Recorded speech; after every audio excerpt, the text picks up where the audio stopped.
Okay, I'm just getting the live stream sorted out. I haven't actually joined the group flight yet, so bear with me.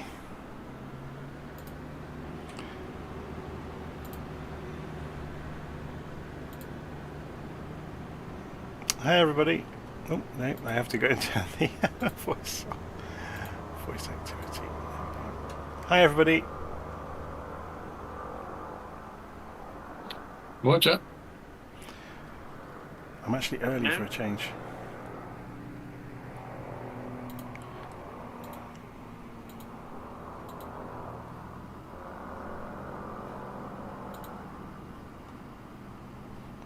You know, live weather today is not a recommend. No, I'm going to Few Clouds. I've got the tri-motor though, so I have followed instructions. Yeah, I'm just doing a few clouds. Not too bad that way.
I can't remember what control profile I used for the tri-motor now.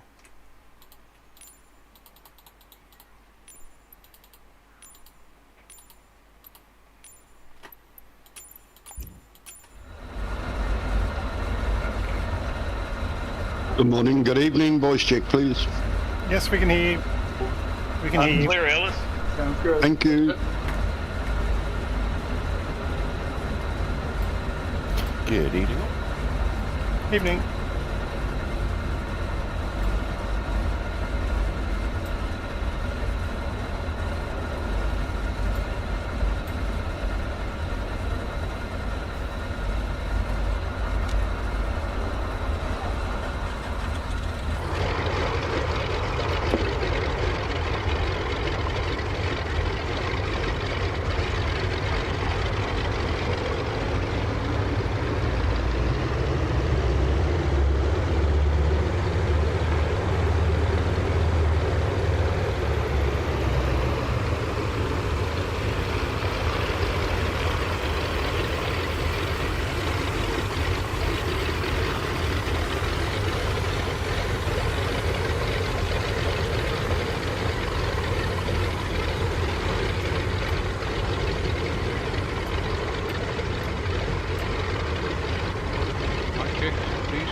Yes, we can hear you. You're very quiet though. Try to put it on.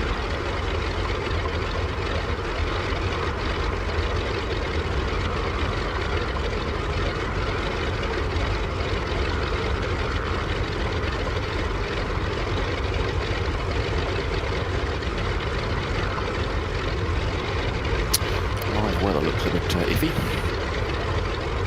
Yeah, I think we're all going to a Few Clouds or something similar. Yeah, I think so. Is this better? Much. Okay, thanks.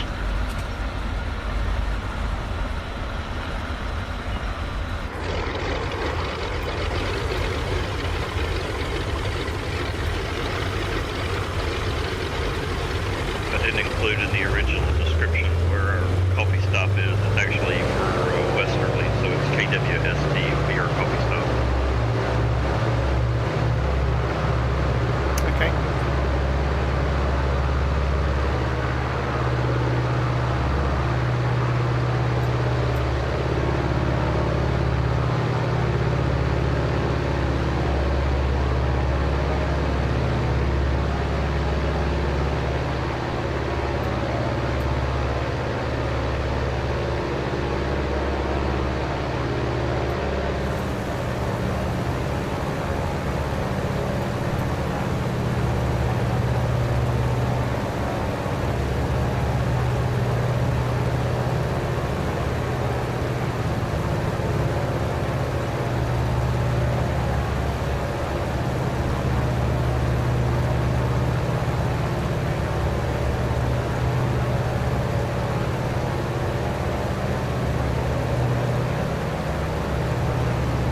Feeling a bit better this week, Ellis? Still a bit rough, Joe. You're going to get in the air and have a little fly around.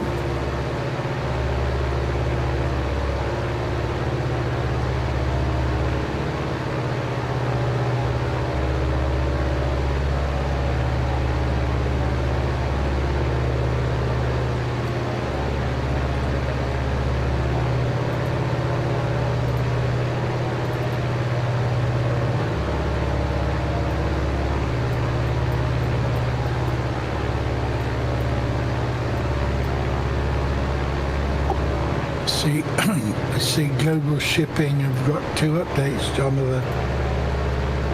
Yeah? Haven't seen that yet, no?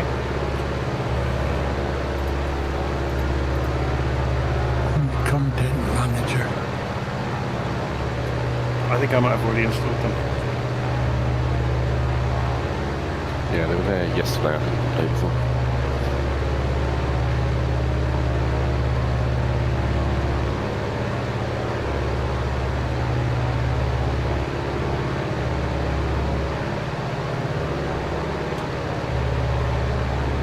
Anyone else have any terrain issues this weekend? Mine's been hit and miss off and on, and sometimes quite terrible. I went and did a flight, when was it, yesterday, and the area I was flying, there were tiles in the sea that didn't quite match up on altitude, so you could see joins now and again.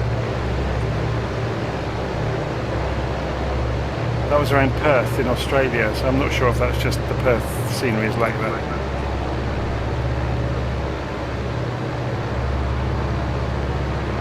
I was seeing the same kind of behavior with the New Zealand landscape too.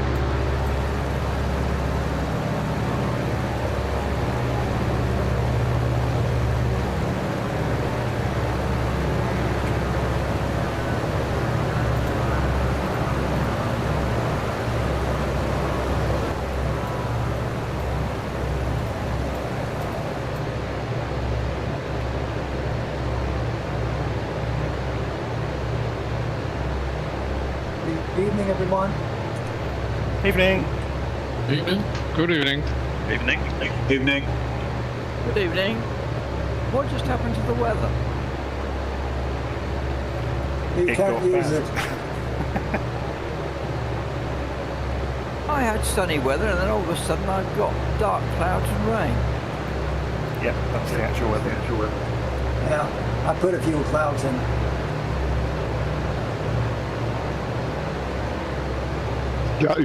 Joe didn't get his order right. I was going to say, does North America know that you're responsible, Joe, for their rain?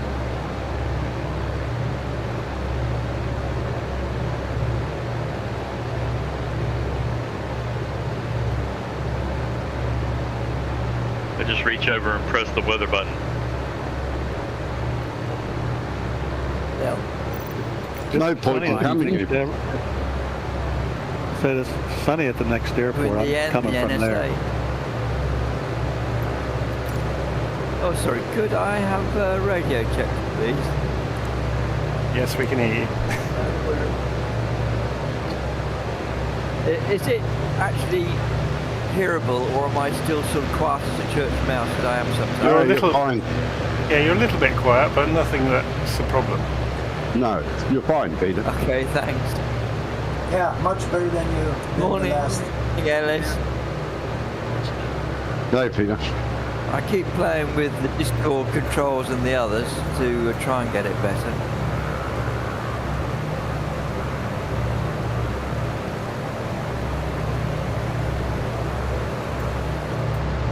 Anyone else along for the ride today with the tri-motor? Yes. Yeah, I'm riding it as well.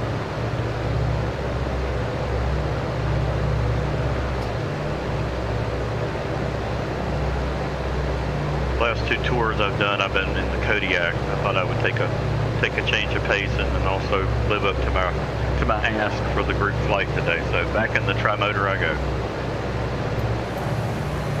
Sorry, did you ask everybody to use the tri-motor today, Joe? Oh, it was just to recommend. Oh, I didn't see that in the notes. Was it there? Yeah, fly what you want. I gotta learn to read. Thanks. Well, I'm in the Bonanza anyway. Okay, The tri-motor's not bad at all once you get figured out the gyro pilot. And then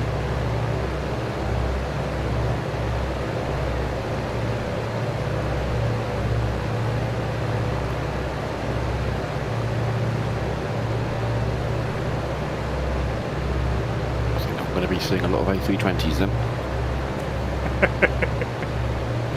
Oh, that's funny. Very slow A320s. Yeah, really, really slow A320. with amazing landing qualities.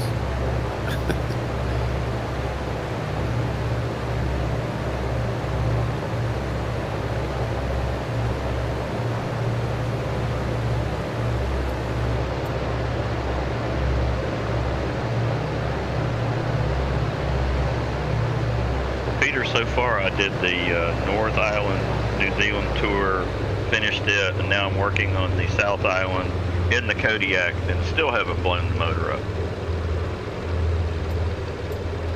Oh, you have not learned the special technique yet, then obviously. You could always ask Jonathan how to do that. Yeah, all you have to do is turn the fuel condition on before you start the engine, and bang. I'll have to make note of that one.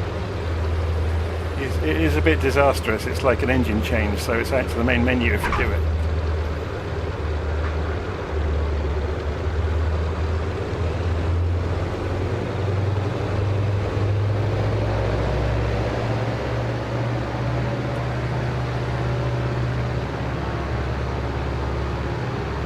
Oh, I'm saved actually. I just remember I have got the tri-motor, I've just never flown it yet.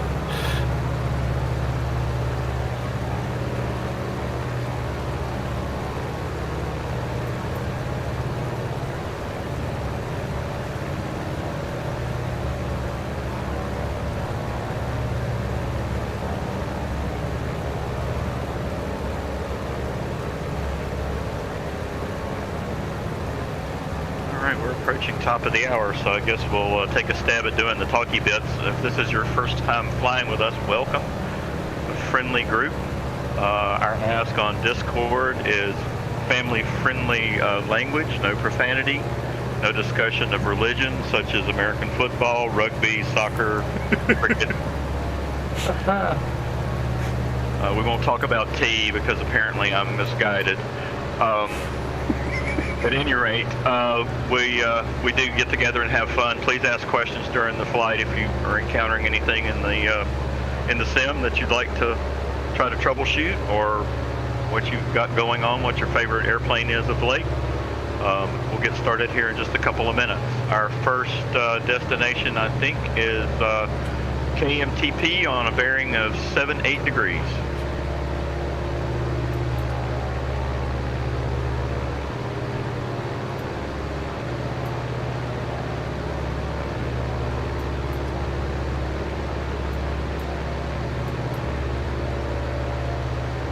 really hoping there's someone on the group flight today that's from the Northeast United States, because I've got a limited amount of local knowledge. A couple of little tidbits to throw out. I lived there for a few years, so I know a little bit about it.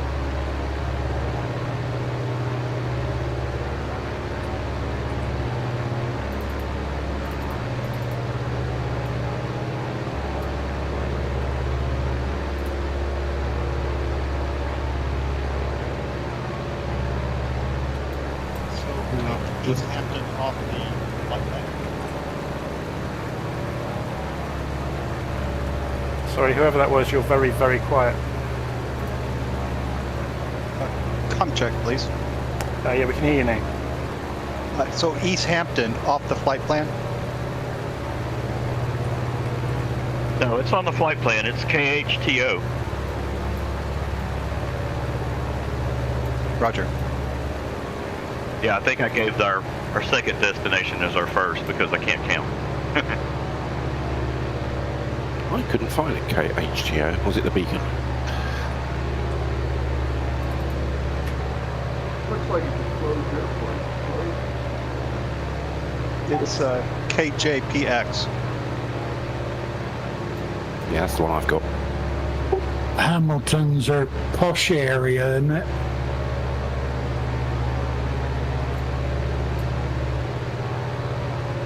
Yeah, Long Island, New York, quite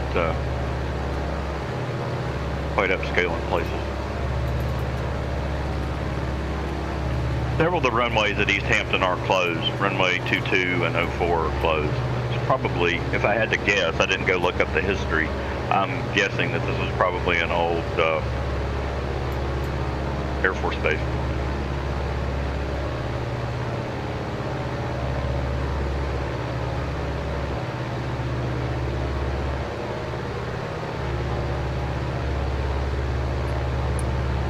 Good evening, radio check. Yeah, you're coming through fine. Excellent. I am interested to know why I'm seeing something different in my copy of LittleNavMap as far as the airport designator. That's kind of interesting. Yeah, it should be KJPX, I think.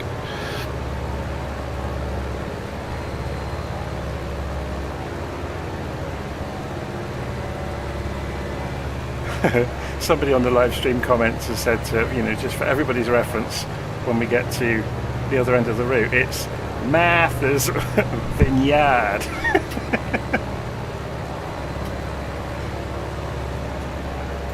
Didn't one of the Kennedys get into trouble there? I think many of them have. Indeed. His head went off at Chappaquiddy, off the bridge, and his secretary drowned. I think one of them had an accident with 2 or 3 passengers in the back en route to Marthas Vineyard.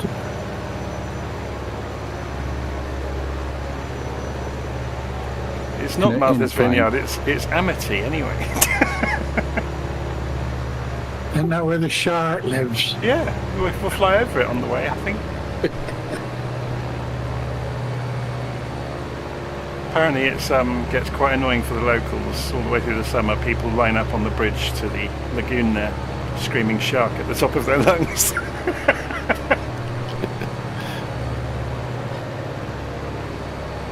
Thanks Steven Spielberg for that one, I guess.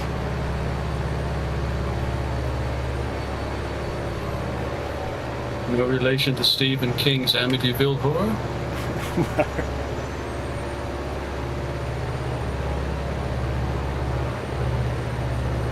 Yeah, just don't park your car in the harbour.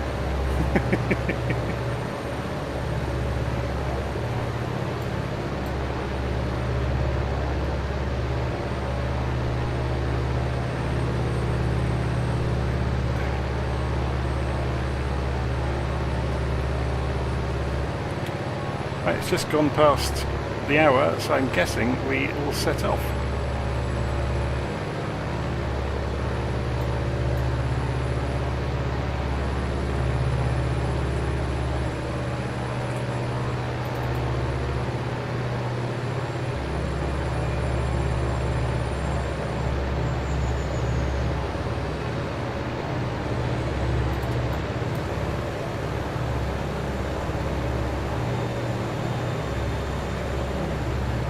couldn't think why the propeller wouldn't start turning. Then I realised I hadn't turned the battery on. Yeah, that'll do it. Not enough knots in your rubber band.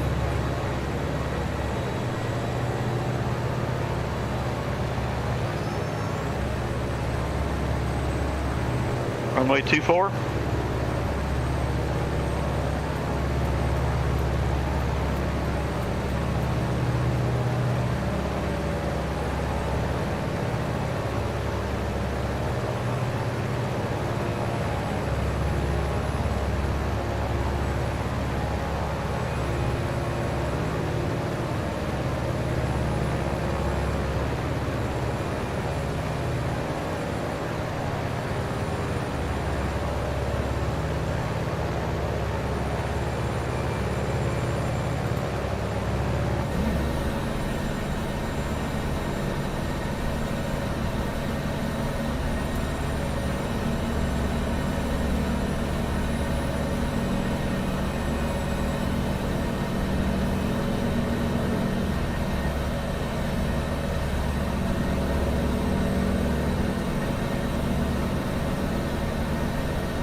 Long Island is part of New York State, isn't it?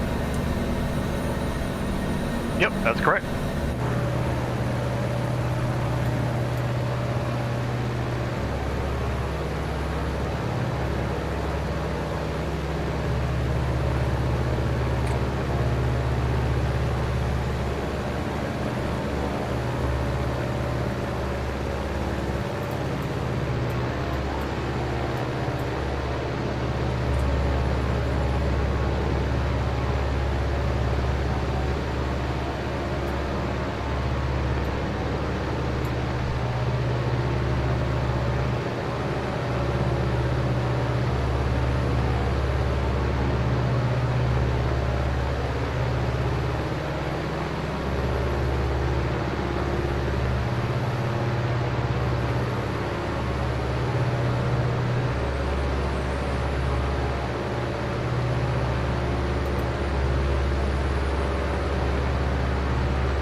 Oh, my trees are starting to go red.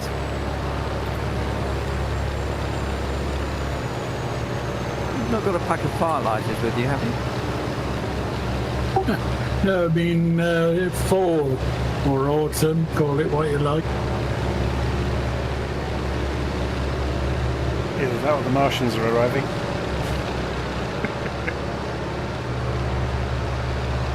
I think they probably locked the doors and kept digging.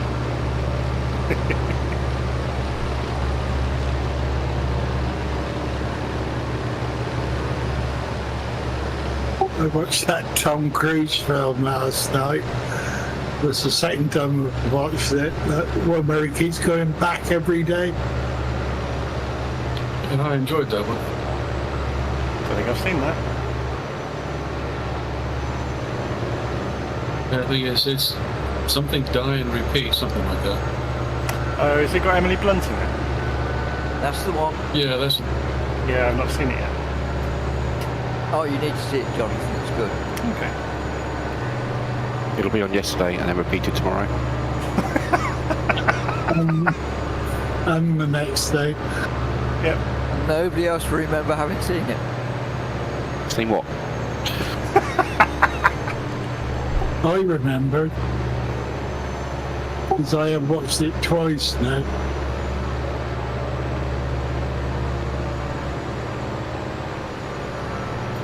Unless not counting any of the adverts.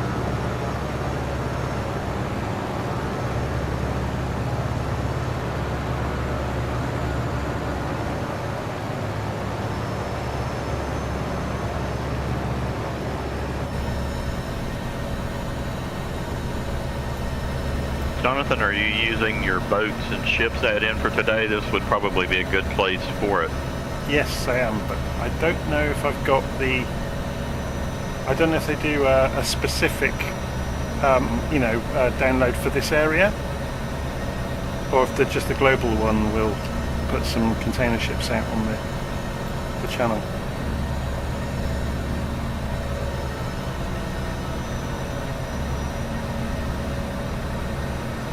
Yeah, LittleNavMap certainly showing me a few boats out there, so. Maybe I ought to go over towards the ocean.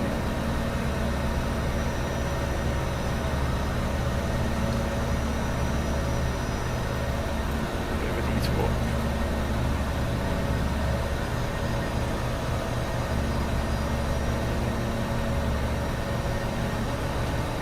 Yeah, I downloaded the freeware version, whatever it's called, over on flightsim.to, and it did add some traffic on the North Carolina and South Carolina coast that was accurate. That film's proper title's Edge of Tomorrow. Oh, okay.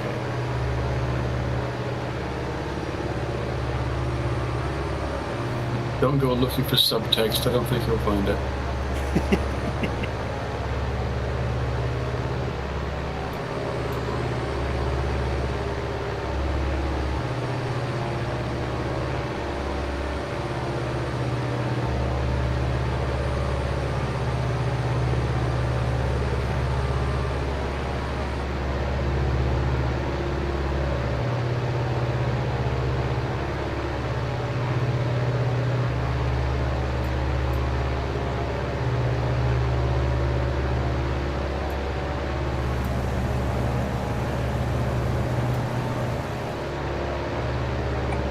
Hello, everyone.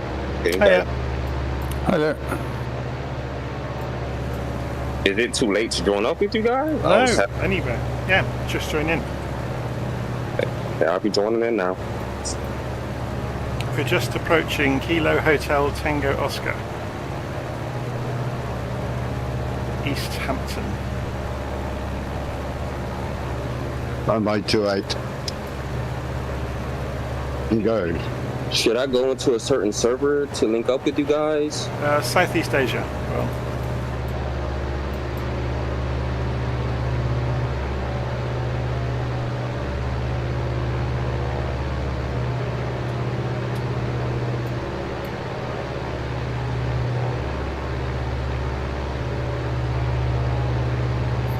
Mr. Must flies on frequency. You're flying with your flaps down. Is that deliberate? Yes, I'm slowing down to flying formation with the tri-motor. I've got my flaps down because I'm only doing 90 knots.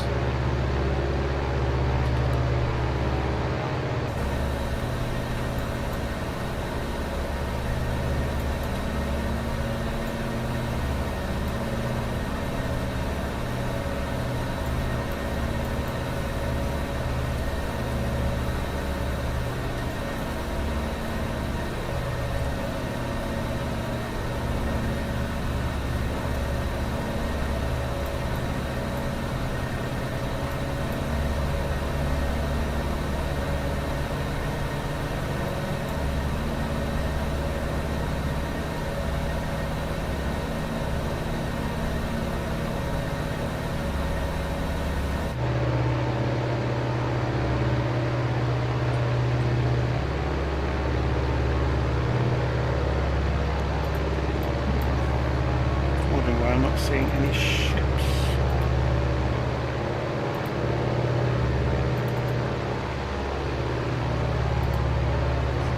Definitely showing some there. They're all a little way away from the coast, but they're definitely there. Yeah, I'm going to see some in a moment or two. It's just there aren't many at this particular place where I am. That was Nelson's quote, wasn't it? I see no ships.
Somebody just scored 100 points.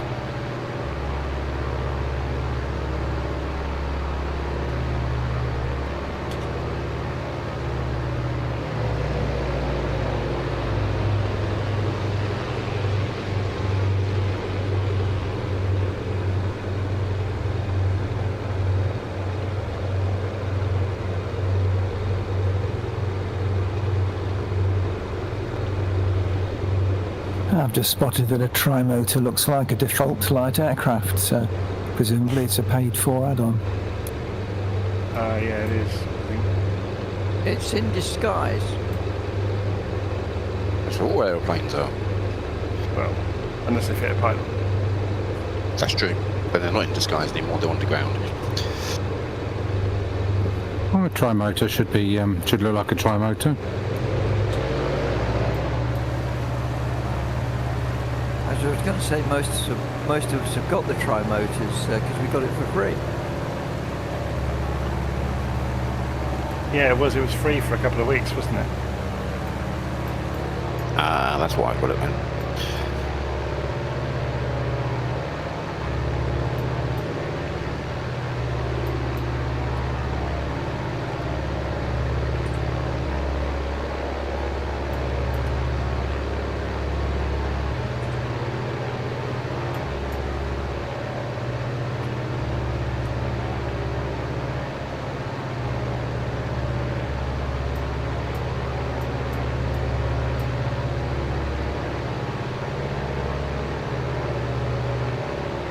If you haven't taken a gander in it, the passenger cabin is perfectly period charming. It's worth setting the camera up to go take a peek.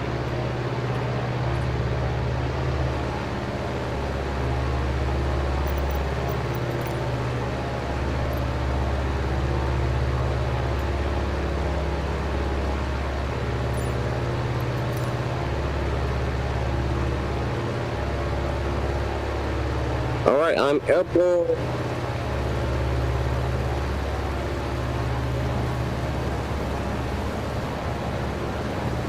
If you do try the tri-motor, first problem you'll have is you'll shoot off the side of the runway to the right because you'll have two throttles set up for the left and centre engines and the right engine will be idling.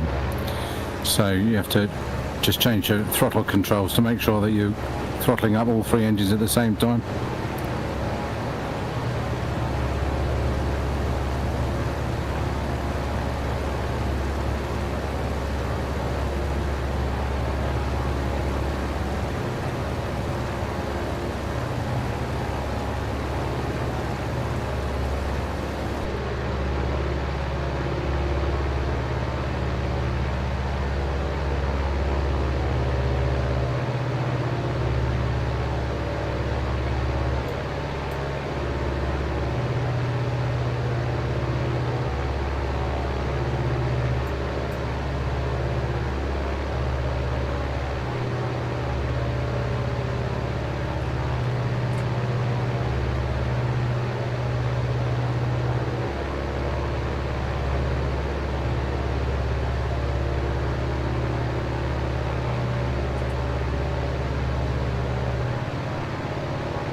Well, it's my 40th wedding anniversary today, and I'm playing Flight Simulator, so that's true love for you.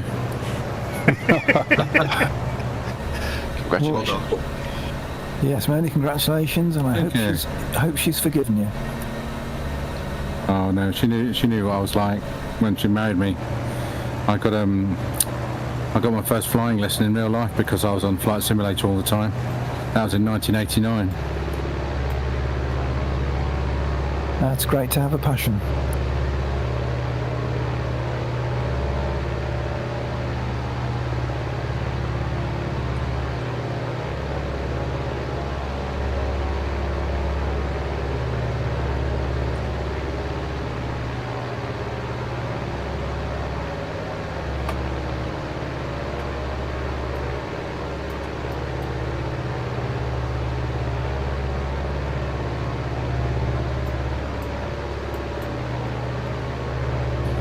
Well, I got into it because I liked the maths, funnily enough.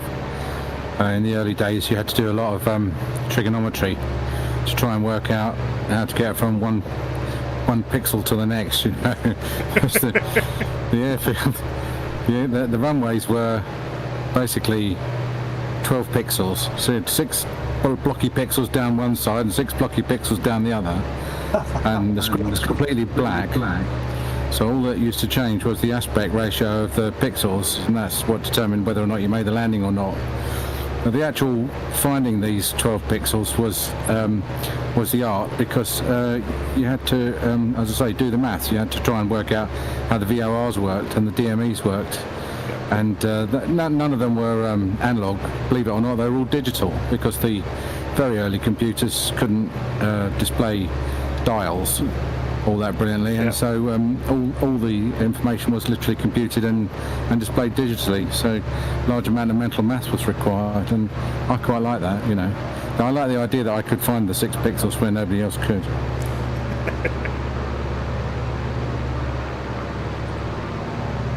Well, things have certainly moved on. Yeah, I mean, even if you asked me even 10 years ago whether we'd get this level of fidelity, I would have said that computing power would never be available to display the world in this detail at this rate, you know. But then when I got into computers originally, we thought that there would never be a computer big enough to record the name and address of everybody in the country. And yet now look how wrong that was. I remember I was in a computer science class in about 1989, and the lecturer, they'd just got some new machines in for the college, and the lecturer came in after having looked at one of them, and he said, "These machines have got 4 meg of RAM. What on earth does a computer need 4 meg of RAM for?" Yeah, remember those days. Well, my first one had 1 kilobyte of RAM, and it was used for both the processor and the screen. So when the processor was thinking, the screen went off, and when it had come up with a result, it stopped thinking, and the screen came back on. And then we eventually upgraded it to the massive 16 kilobytes, which allowed it to do some background processing and still display a picture.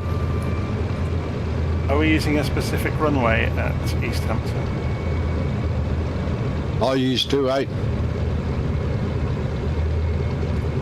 Yeah, I'm just turning finals to 8 now. Okay, a second.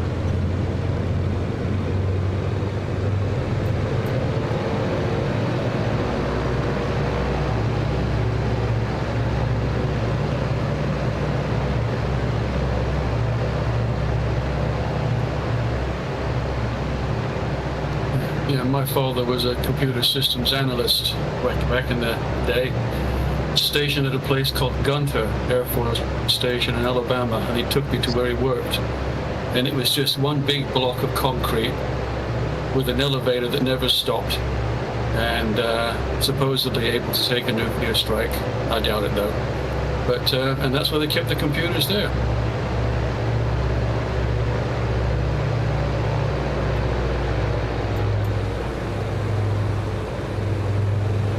Well, my father was a bank manager, and he had these machines that used to wind a handle on the side, and they did all the cashing up at the end of the day, so no computers or anything.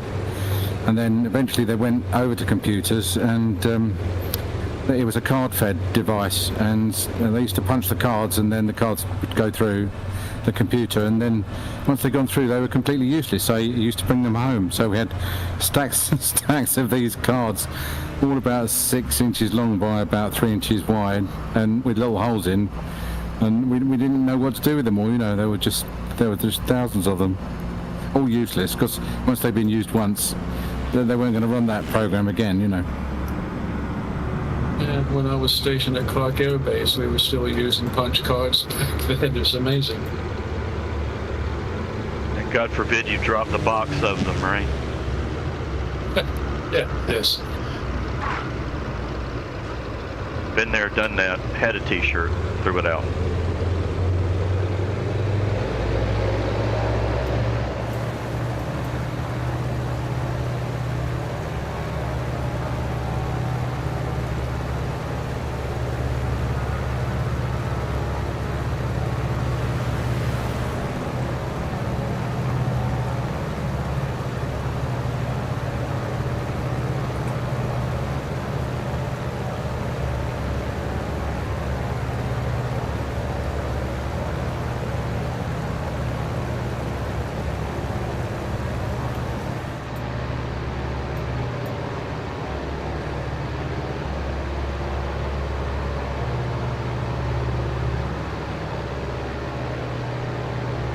I remember the first pocket calculators came out when I was a kid, and you got one and it replaced your slide rule, which was an incredible step forward. Yeah, slide rule and log tables. They had a purple display, if I remember correctly. There's a fascinating article, I forget where it is on the internet, but they reverse engineered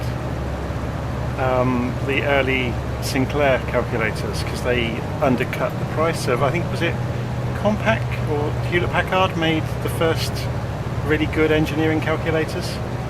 The HP, I think. Yeah, so Sinclair in the UK started making much cheaper calculators, but they had some of the most inventive maths tricks inside them because they weren't really powerful enough to do it. And that, you know, that's obviously how they cut the corners and got the cost down. But where they've been reverse engineered, there was a huge article going through all the maths tricks they used to get the hardware to do more than it should have been able to.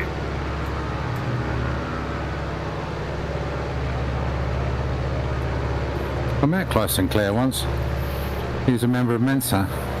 Was. And but he used to sit on the sofa on his own all evening. Really, people were too scared to go up and talk to him, and he wasn't really a social sort of a bloke, you know.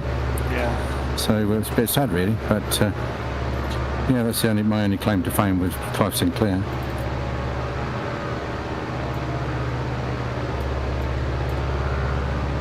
Well, he had brilliant ideas, didn't he, until he came up with that appalling little ride on, I don't know what you could call it really, tricycle. C5, wasn't it? That's right. There's a wonderful dramatisation. C5 Yeah, I'm not sure if it's the BBC that made it or not. There's a wonderful dramatisation about that era called Micromen, I think it was called. And it was the battle between Acorn and Sinclair over the BBC contract.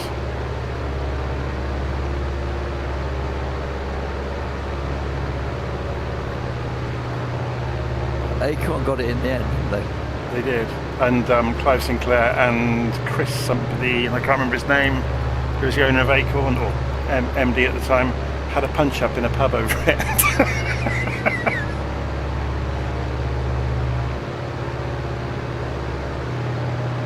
I was watching the Isle of Man TT documentary a couple of years ago, and I seem to remember the guy that did the Sinclair small vehicle made the electric motors for one of the winning motorbikes. Yeah, probably makes sense. I think Acorn got the contract because they promised to do more with education and give more. They brought out the BBC Model A, didn't they, which went into schools, because the BBC were keen to do computer education, so they needed to link it in with some sort of schools weren't going to watch the BBC computer programs if they didn't have a PC, and so that's why the Acorn A came out. But that's not the one that everyone bought. Everyone bought the Model B. And I remember going to I lived in Kent at the time, and I drove all the way to Twickenham, which is the other side of London, to the only shop that had them in stock. And as we got closer to the shop, we saw this massive queue, which is like a sort of queue you'd find outside a cinema. And I said to my wife at the time, I said, you know what? I said, that's the queue for the computers. And sure enough, it was. And so we parked up and got on the end of the queue, because we were seriously worried that they would run out of stock, although as it turned out they had this massive room out the back that had nothing but BBC Model A and BBC Model B computers in there. And blokes were walking in, and literally I think there were $2.99 the A and $3.99 for the B, and they just walked up the queue to the counter and said BBC Model A. And they, you know what blokes are like when they're buying, they're just like BBC Model A. They put the box on the counter, they give them the credit card, took the picture, took the box. Next one, BBC Model B. Oh my word. Took the credit card, took the box, off he went. And they must have sold, I don't know, a couple of hundred computers that afternoon. Just, you know, and everybody had gone there for the same thing, and they all knew what they wanted. And they wanted it quick as well. You know what it's like when you're buying a new computer. Well, I mean, in those days, you were desperate. My first computer, the ZX81, I actually bought from Debenhams in Oxford Street. Not even a computer shop, because computer shops didn't exist in those days. And so it was like consumer good, you know. It's like Debenhams didn't know what to do with it, so they put it on the shelf with the toasters.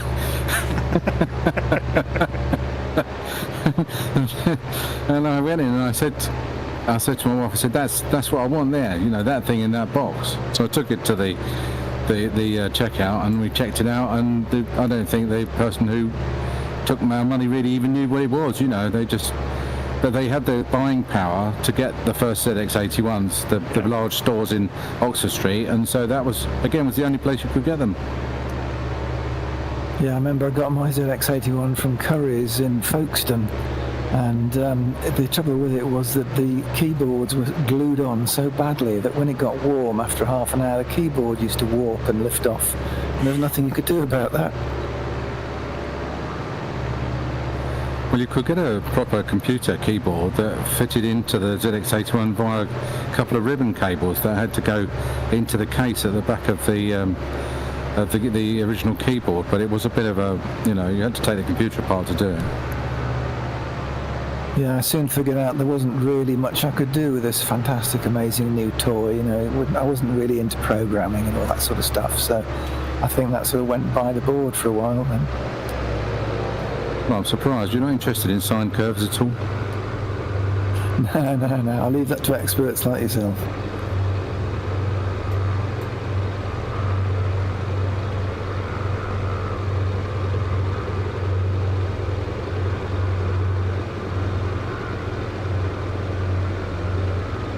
I remember ambling to a computer store at midnight for the release of Microsoft Windows 95.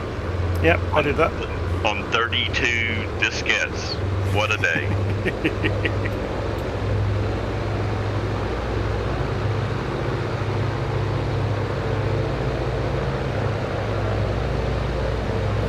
All the original software was on cassette, and then when it came out on diskettes, if there was an update, they would send you the discs free. So one of the original word processors, I think, was WordPerfect. Probably. No, WordStar was the first one. Was it? Right, okay. Well, I got WordPerfect, and as you say, it came in about 30 discs. And then 3 weeks later, another 30 discs came through because they'd updated it. And then a month later, we got another 30 discs. And that was a mad time. That's why when they stopped doing that, obviously because of the cost. Yeah, WordStar, the famous word processor where if you pressed Shift and F7, you printed. If you just pressed F7, you shut down without saving.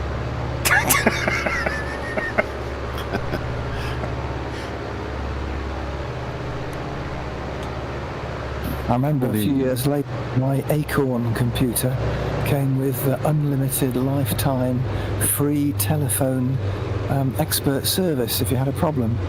And I think that bankrupted the company after a few years because everyone kept ringing them all the time. I remember the big event of Pentiums. Oh yeah, and the bug in the Pentium chip. We saw that at work. It was awful.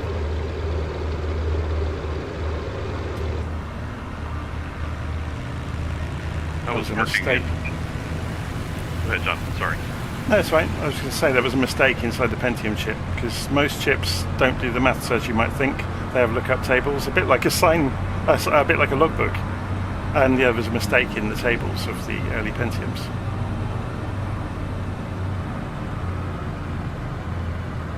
Yeah, when Windows 95 came out, I was new to IT and I was working in desktop support. And one of the main joys that we have is you'd have a box of those install diskettes, and invariably you'd get to disk number 27, and then you'd have a media failure. Yep.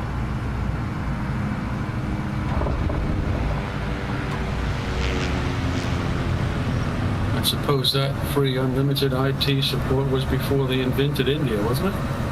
Yes. Yeah, it was always used to be some guy in America, actually, and they were run off their feet, poor devils, because no one knew what to do with these wonderful new things called computers, and no one could actually work them, and of course they were full of bugs.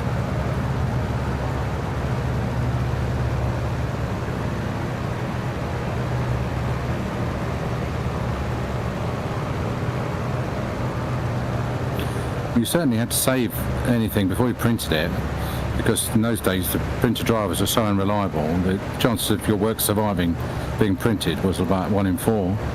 So Control S was, you'd press Control S every couple of minutes, and also everything had to have a file name that was more 8 characters or fewer, because 8 characters is all the operating system would take.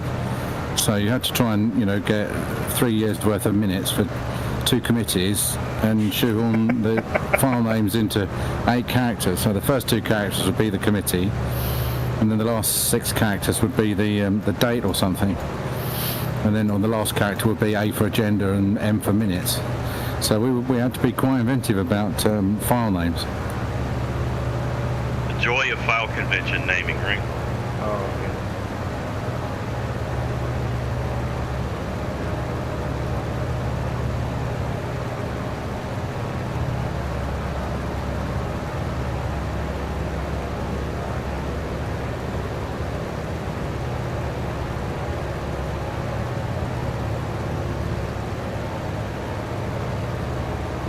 I'm curious what people have bought out of the store in the last 2 weeks. There hasn't been much out, has there?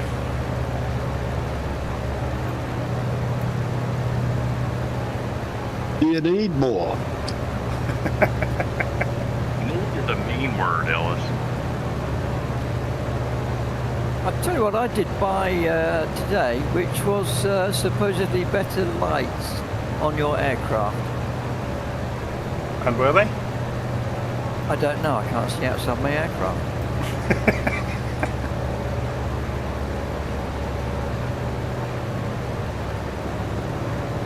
No, I've not actually had a look, Jonathan, but the pictures on the advert on the thing look rather good.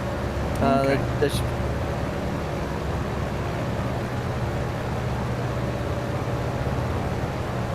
I made the mistake of buying Leon Solent Airfield for a second time the other day.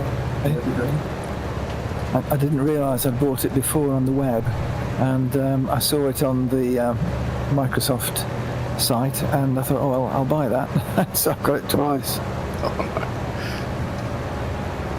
You're not the first person to do that.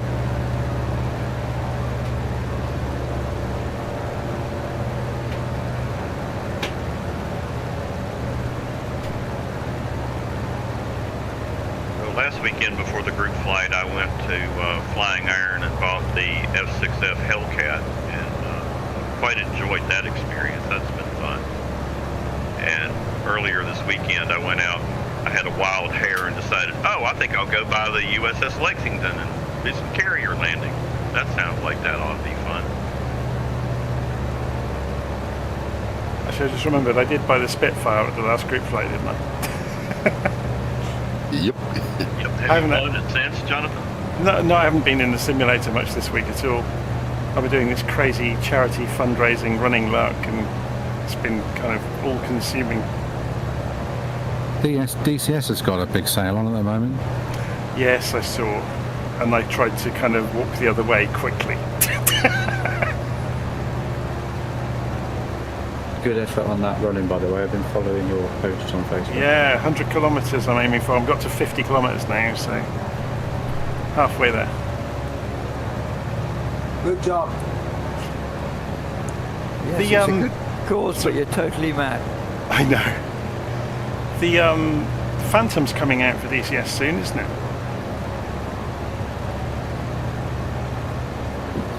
I'm not a big expert on DCS. I've got the A10 and then I bought the Gazelle, but not on Steam. So unfortunately, I don't fly it much because I generally fly DCS through Steam.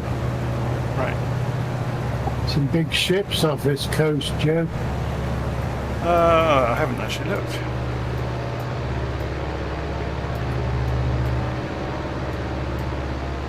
Okay. Why am I not seeing them? Yeah, I'm not seeing many either. You're way ahead of me. Oh. I'm the south of where I am. Yeah, they're about 25 miles out. Yeah. So they're out. Oh yeah, I can see them in the distance. There's a container ship out there.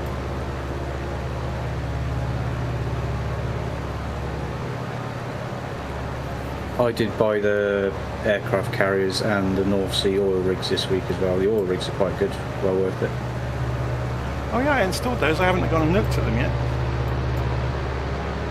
They look pretty good if you've got the Airbus helicopter to go flying around them. Okay.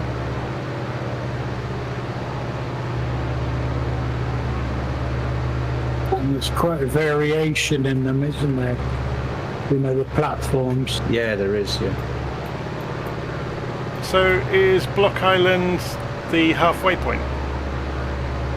No, Jonathan. Stop after that is the cotton stop. Okay. It's That's a pity. That's a pity because it's a very nice handcrafted airport that we're going to at Block Island. Stop if you like, Peter. I think I might. I'd like to take a picture of my Kodiak outside the terminal. I was there earlier on today.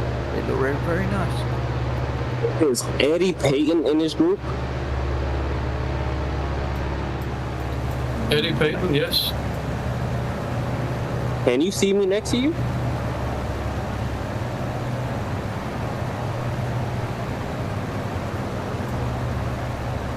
It depends what you mean by next to me. I can see off my starboard wing in an F-22 that looks like a 787. Yeah, that's me.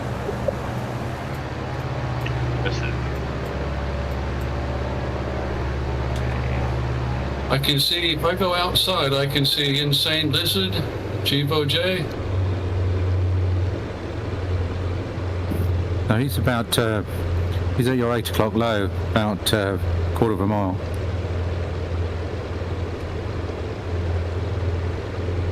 I have a very large jet coming up around me.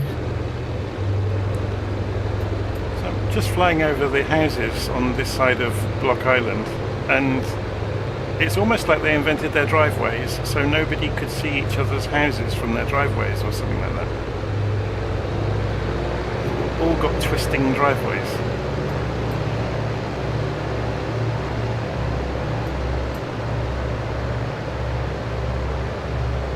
Got to keep out the riffraff, man. I was going to say they're probably all multi-millionaires, aren't they?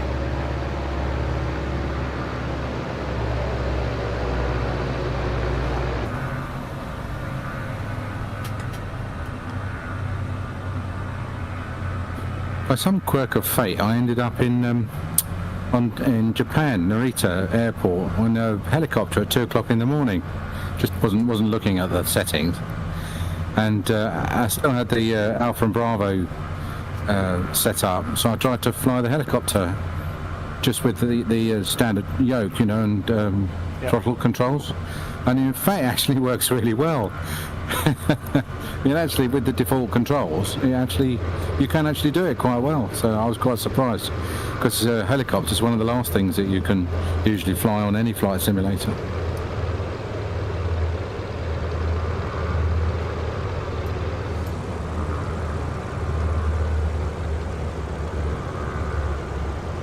Yeah, this airport is quite impressive, isn't it?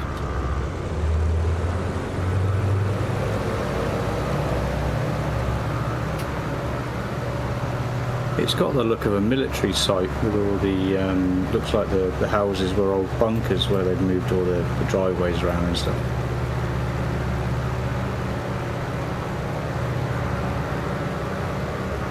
I'd forgotten I'd installed the VORs add-on from Orbex, so I've got the detailed VOR buildings on the ground. They're quite cool.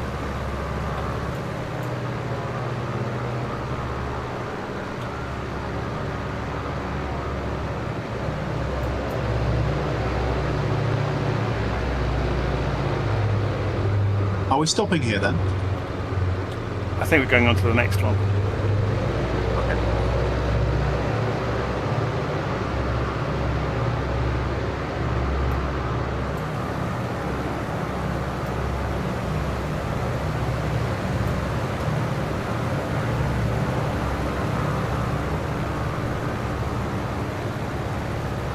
If I remember correctly, Westerly's is a short hop.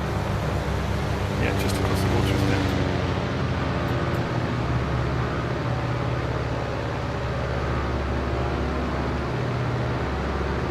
So I don't know if we have any guitarists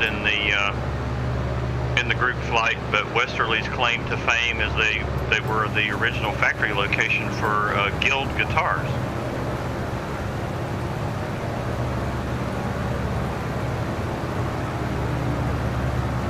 I heard of those. I thought they were British, actually.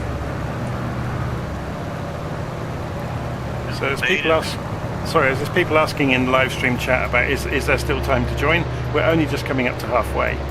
So if you wanted to join the flight, if you've been watching it on YouTube, if you join at Westerly State, so that's Kilo Whiskey Sierra Tango, you will see us all arrive. You just have to be on Southeast Asia with all players, and everybody should appear. Sorry, go on. And we'll be hanging around for a while. Yeah, we'll be there for 10 minutes or so. Coffee break.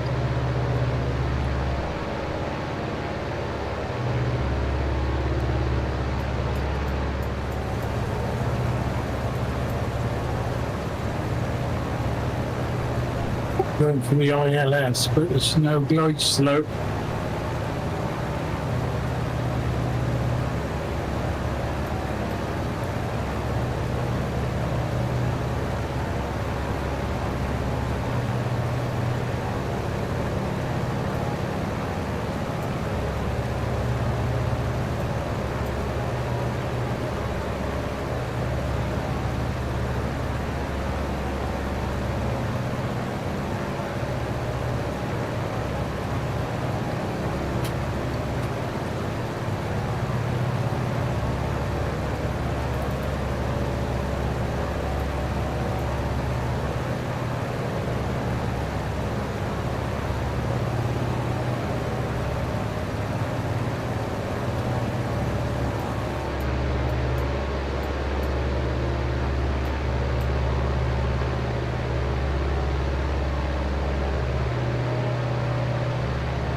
one of the ideas I've gotten for a group flight sometime between now and the end of the year is to do something with the Hawker Hunter from FlightSim.to and do something that moves a little faster than this tri-mode. Yes. I got the two-seater version of that the other day. Yeah, the two-seater is a lot better, isn't it, than the single-seater?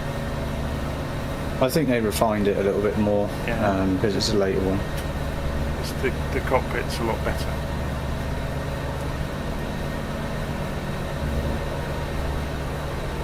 That's going to be my wingman aircraft when the Vulcan comes out.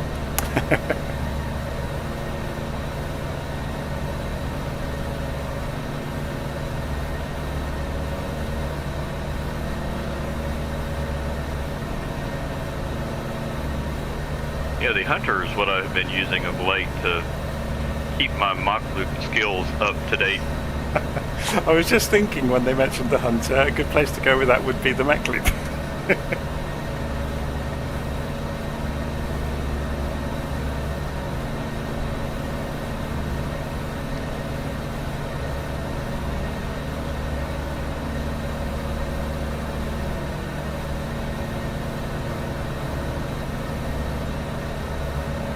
Do it really, really low in the tweet, but take a nap. I think one of the early RAF display teams used Hunters.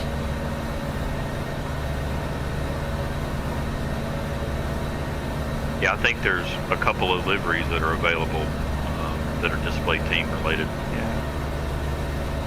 I think the Black Arrows or something were Hunters. Yep. There's one for them. There's some stories on YouTube with some of the pilots from the time, yeah, absolutely horrifying. How they never had multiple crashes is anyone's guess. I think it was one, they did a display, I think it was Singapore maybe, and they came down vertically over the harbour and were supposed to like fan out and go off in all directions, but the ground was obscured by cloud, and that several of them missed the ground by tens of feet doing sort of 400 knots.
Oh yes, Wellington. Someone's commented on the live stream and said it was Wellington that the air show was at, where they just missed the harbour, you know, the water in the harbour.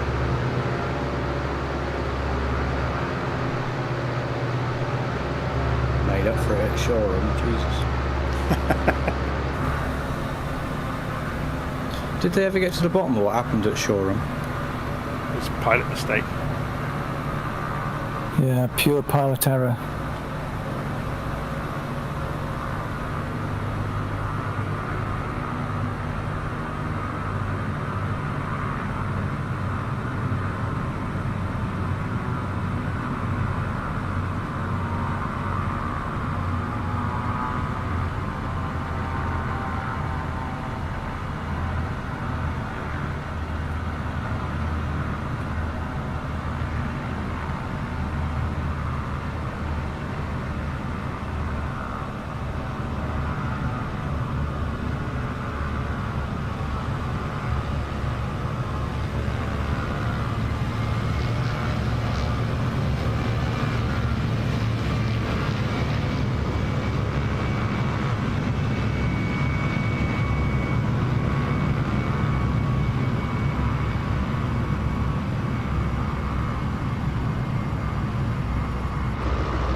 sky motor.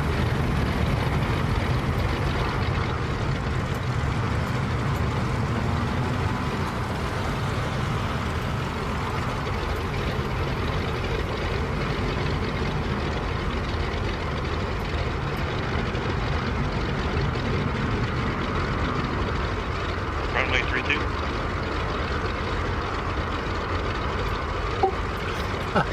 That this airport's never seen so many aircraft. We should do a recreation of Oshkosh at some point, shouldn't we?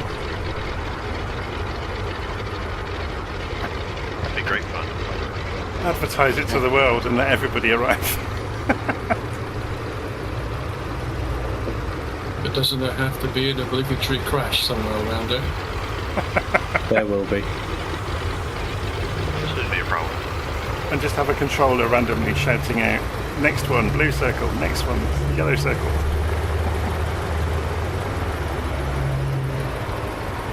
Having a nervous breakdown.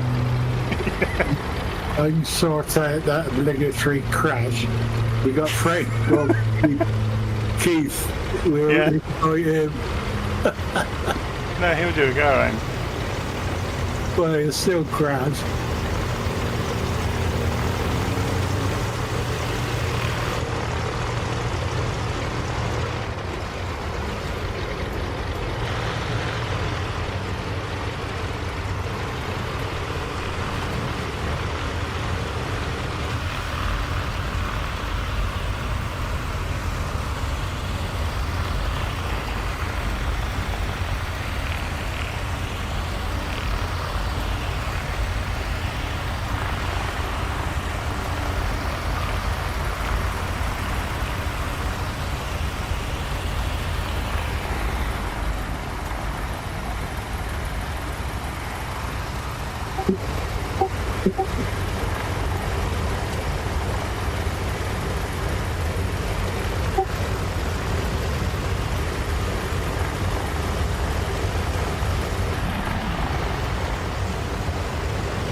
That Hawker Hunter, there's a number 92 Squadron Blue Diamonds aerobatic team livery.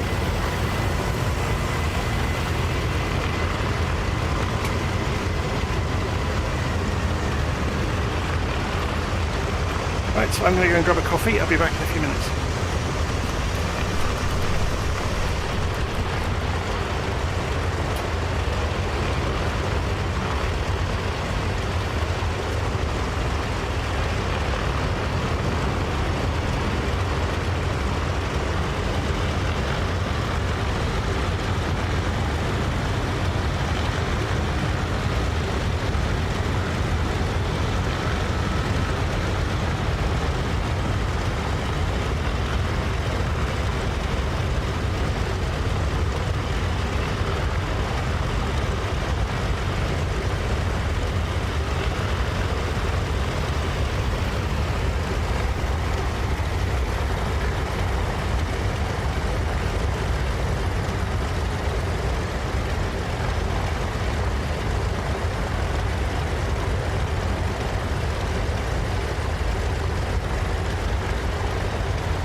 think I'm going to change aeroplanes for the remainder of the flight.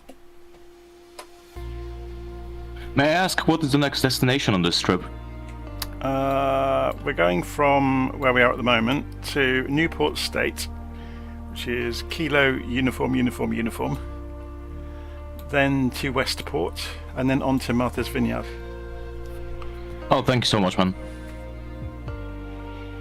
So just following the coast, basically. What's the new aircraft you're choosing?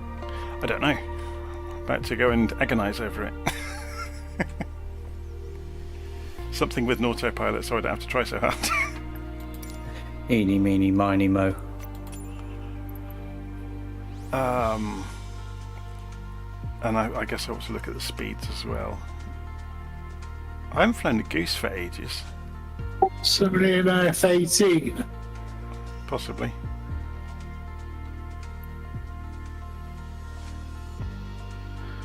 Yeah, the Uncas is just a bit too slow. I'll still be flying next Tuesday.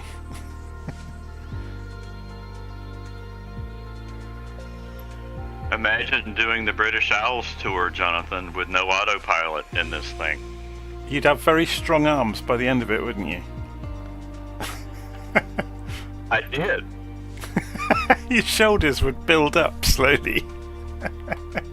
I look like Popeye the Sailor now.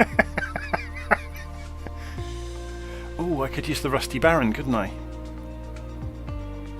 The Scrapyard Monster. Oh, it's got to be worth a go, hasn't it?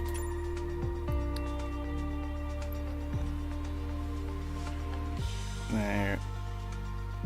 It's a bit fast. You'll be circling back a lot. Yeah, that's true, actually. It doesn't do slow speed very easily, does it? Drop the flaps. It'll go slow. It's got that BMW engine racing on it, whatever it is. That's why I like the Skymaster. It can push on if it wants to and slow down if it needs to.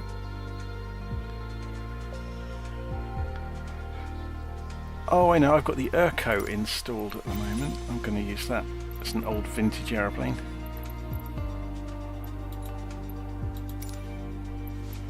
Apparently unstallable and kind of, you know, built for idiots. Challenge accepted. I think it just mushes its way into the floor. I don't think it even had it didn't have much in the way of flight controls. It didn't have pedals, I don't think, or many models of it didn't. It just had a yoke, and you basically steered it like a car.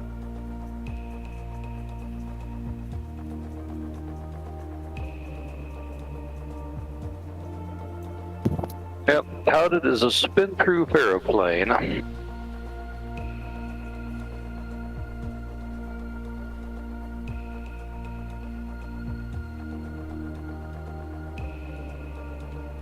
So does anybody have a favourite aeroplane in Flight Sim that they go back to over and over again?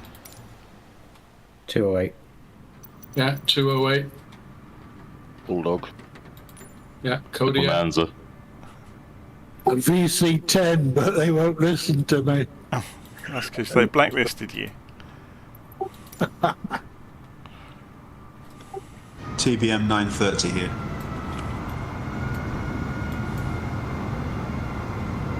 I think the airport are making a protest here. I've got 4 vehicles in a very slow queue, just about to block us off.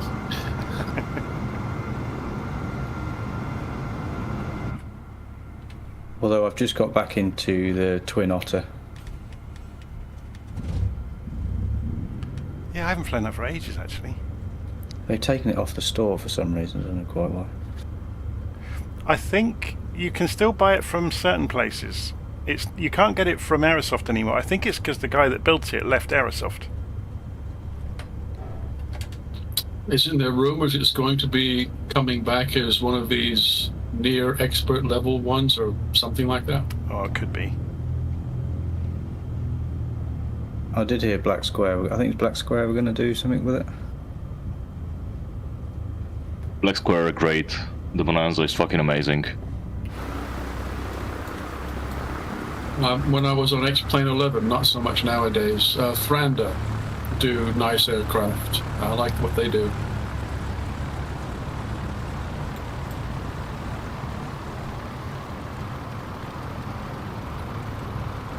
Are you guys using live weather for this? No, I'm just using few clouds. The live weather's atrocious over this area at the moment. Yeah. I'm in live weather and it sucks.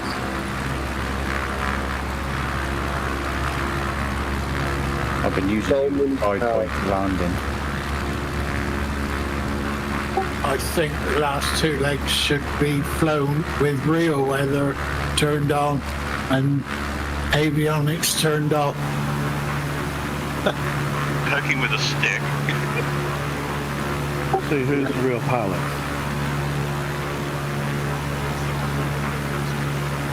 It's also raining now for me.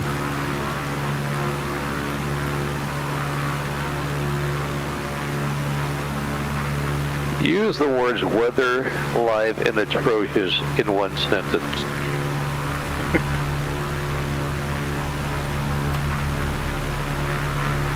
It would, but it wouldn't be family friendly. No, you only have to use those 3 words.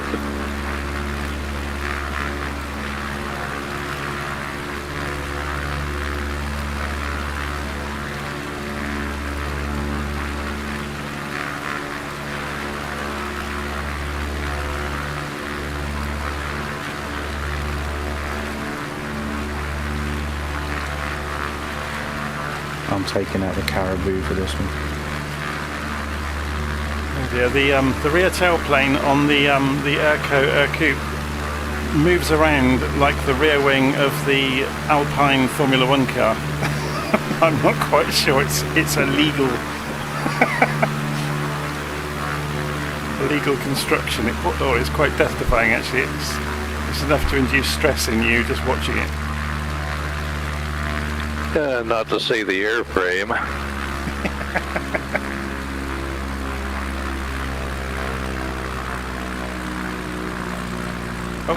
Okay, so if I cut the throttle back, it stops vibrating and wobbling around.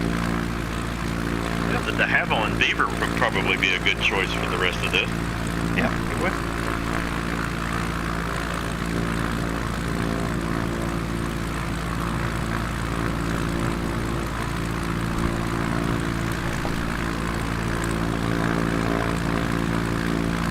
No time to start changing planes, Joe. I've just gone and put the tri-motor on.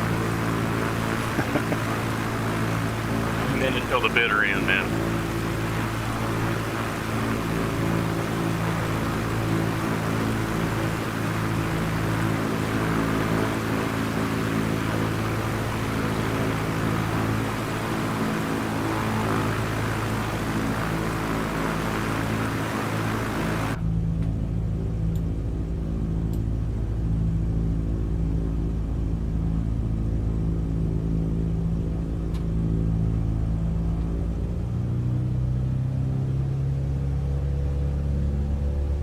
I don't want to worry anyone, but that Airbus that's just gone past me doesn't have any pilots in the cockpit. Yeah, find out where the air supply is and blow them back up.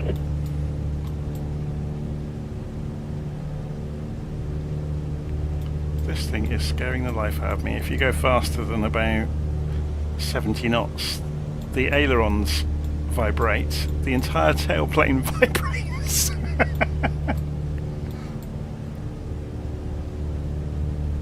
Well, and the engine cover is vibrating as well.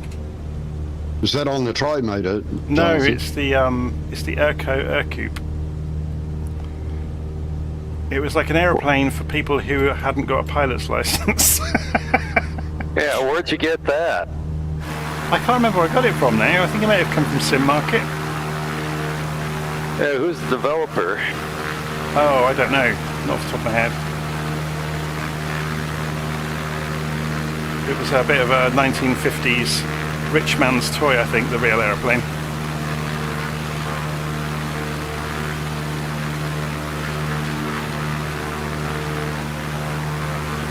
It may have even been pre-war.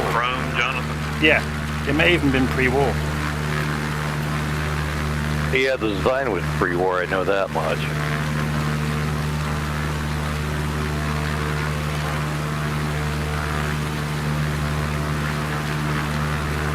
Well, it has character, let's put it that way.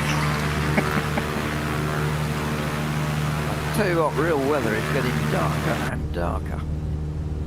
No, I'm going to have to change aeroplanes. It doesn't go fast enough. It's struggling to do 80 knots flat out in a straight line. See, now you're suffering from trimotor envy. I am. It's interesting, I've got the tri-motor, but I can't see any in the sim. I've got one lined up on 07 at the moment. 07 threshold. Yeah, I didn't see any either. Yeah, there was. Same here. I don't see any tri-motors either. I could see 2. Yeah, I saw 2 at the coffee stop.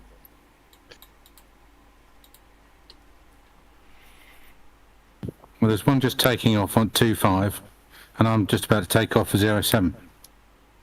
I'm waving as I'm going over top.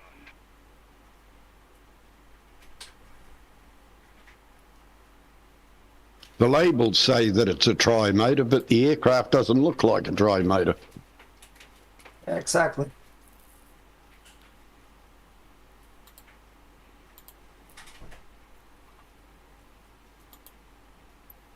Oh, well, I suppose better think about lighting up again.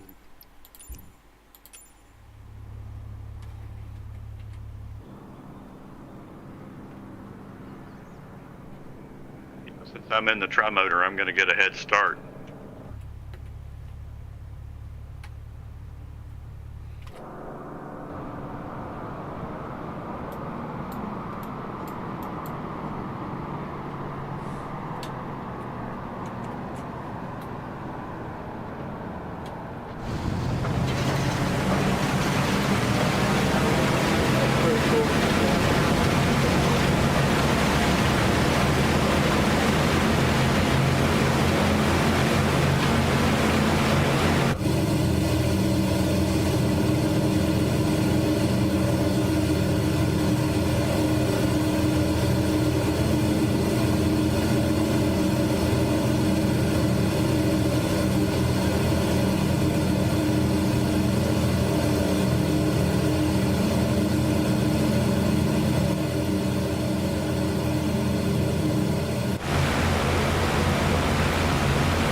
What's the heading for the next waypoint?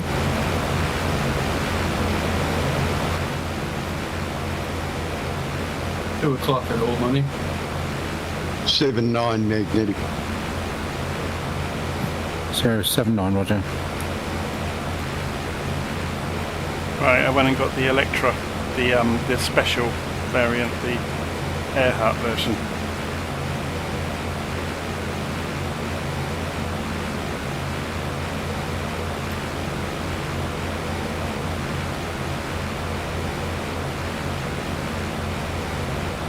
Have they updated that? Not for a while. It's kind of okay.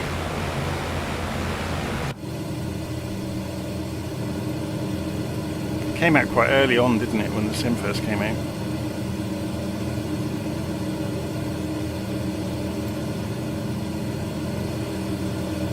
I was going to do a round the world trip with that, but it turned out to be a bit of a plane to steer clear of.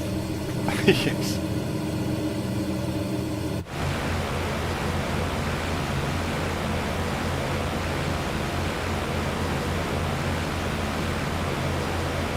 His airplane having made a lot of DC-3 deliveries for free, which I thought was very nice. Decided to fly the one that's called Amazonica or something like that. It's supposed to be classic, but yet it still has a GPS system in it, and it didn't work either, so there you go.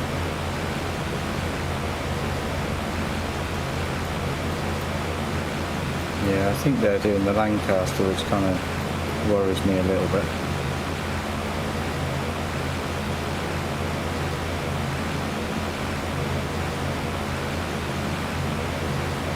Did they come up with a release date for the Lancaster yet? This year is all I've heard.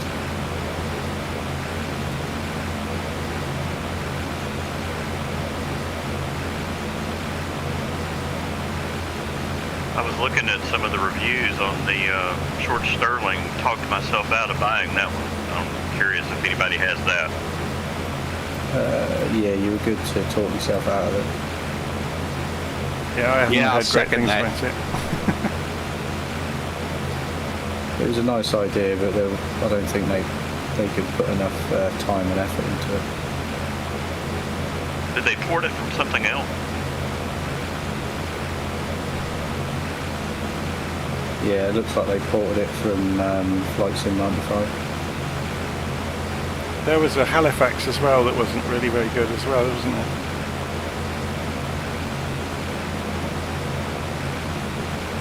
I wonder when they release the Lancaster if they'll do the 2-engine version, the one that failed the military tests. I don't know. Not much point really. I'm still waiting for somebody to do a decent job on the C-130. The one in the sim is actually an insult to the aircraft, in my opinion. Oh, that's Captain Sim, isn't it? Oh yeah, bloody shocking.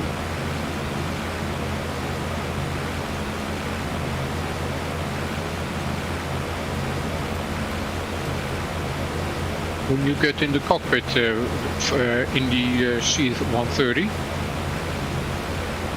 It's only an external model. I think that the internal's nothing like it. No cockpit. So it's an insult to the aircraft, really. try to get a refund.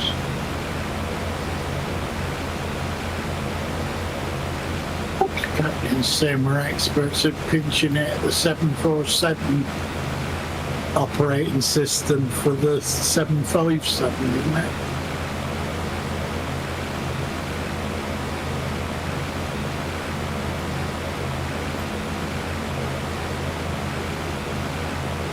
Did anybody see the news last week that somebody searching on the internet, it turns out a couple of years ago, thinks they may have found the remains of the Malaysia Airlines flight in the jungle?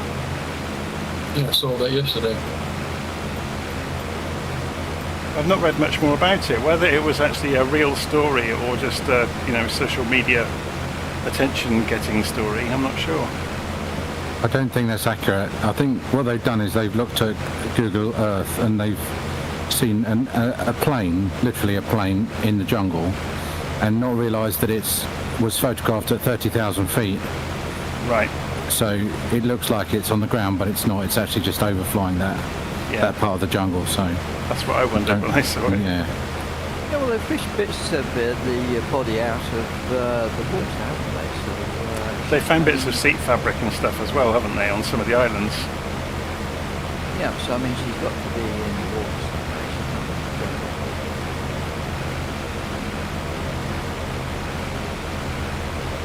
somewhere. I did a Weren't there some bits trip. washed? Sorry, go ahead. Weren't there bits washed up on the west coast of Australia? I think somewhere? so.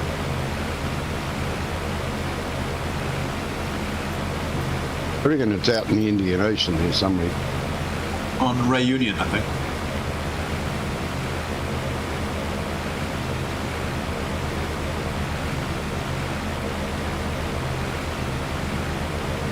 I've just found that if you take the throttles too far back on this prime motor, the engine stops.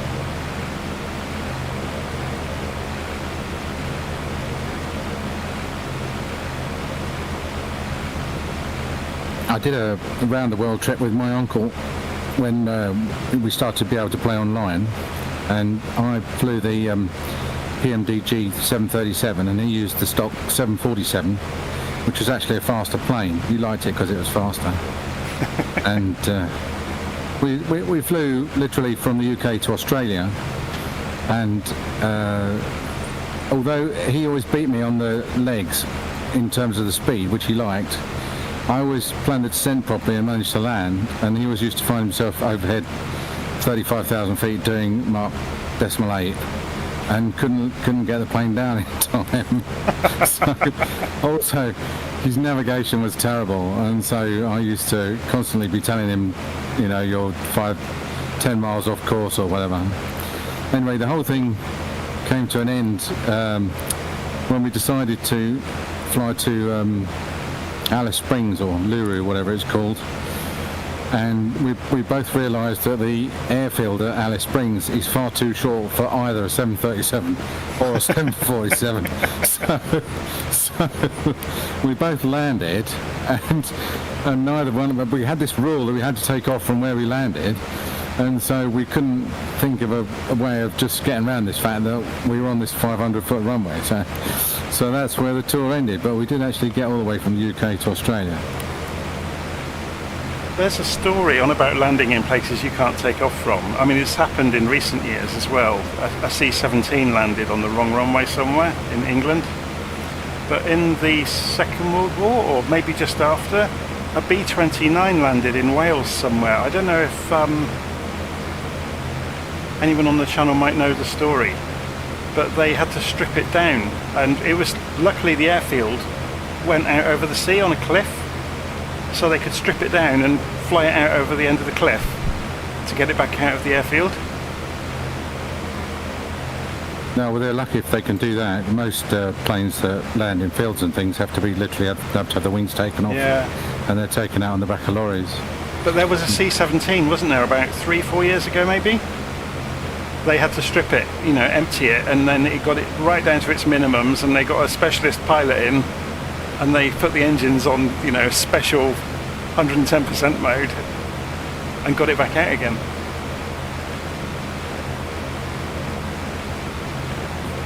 My rally can get into a field in less than 150 yards and stop, but it would never take off again. It needs about 400 yards to take off.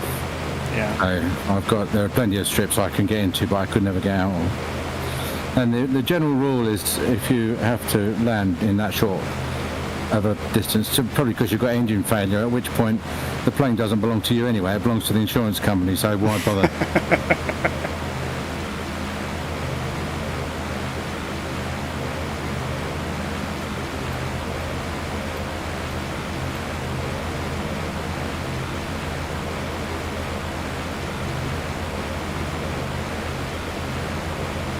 My lone trivia for travel for this particular flight. So Newport, Rhode Island is a fascinating little place. It's actually home to the International Tennis Hall of Fame. Quite delightful little spot. Also along the coast, there's a mansion that belonged to the Vanderbilt family called the Breakers. So if you're familiar with who they are, then you'll know that they're, reeking with money. They actually owned also the house in Asheville, North Carolina, that was built by one of the Vanderbilts. It's the largest private residence in the United States.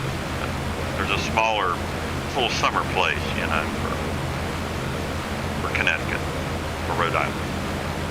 Yeah. Newport, Rhode Island, isn't that the home of the America's Cup? I believe you're right, sir. That's where all the early racing and that took place, wasn't it? It's a beautiful little seaside town. We've got a particular runway we're all going to head for. 3-4, I think the LittleNavMap says, Jonathan. Okay. That'll do anyway. I'll start navigating for it. Was Vanderbilt the one who made his fortune from Standard Oil? No, that was Rockefeller. Vanderbilt was the railroads. Yeah, railroad.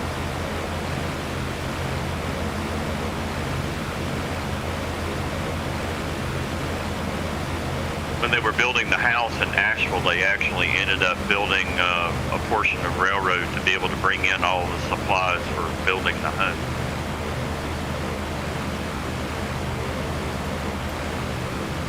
As one does. When you own the railroad. I love all the conspiracy theories about those wealthy families and the supposed World Bank that they ran in secret.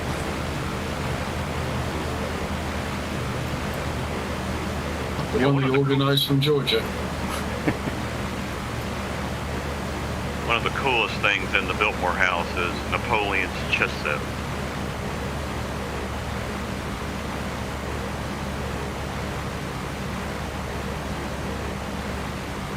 in addition to all of the artwork, which is absolutely just mind-numbing.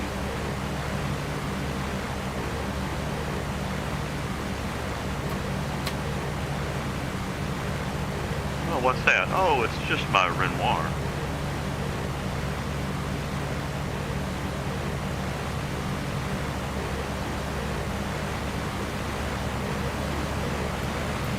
If anyone advocates for smaller government, the argument against it is always who will build the roads and who will build the railways. But in fact, it's instructive to realise that almost all the roads and all the railways were built by private companies.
Whoa.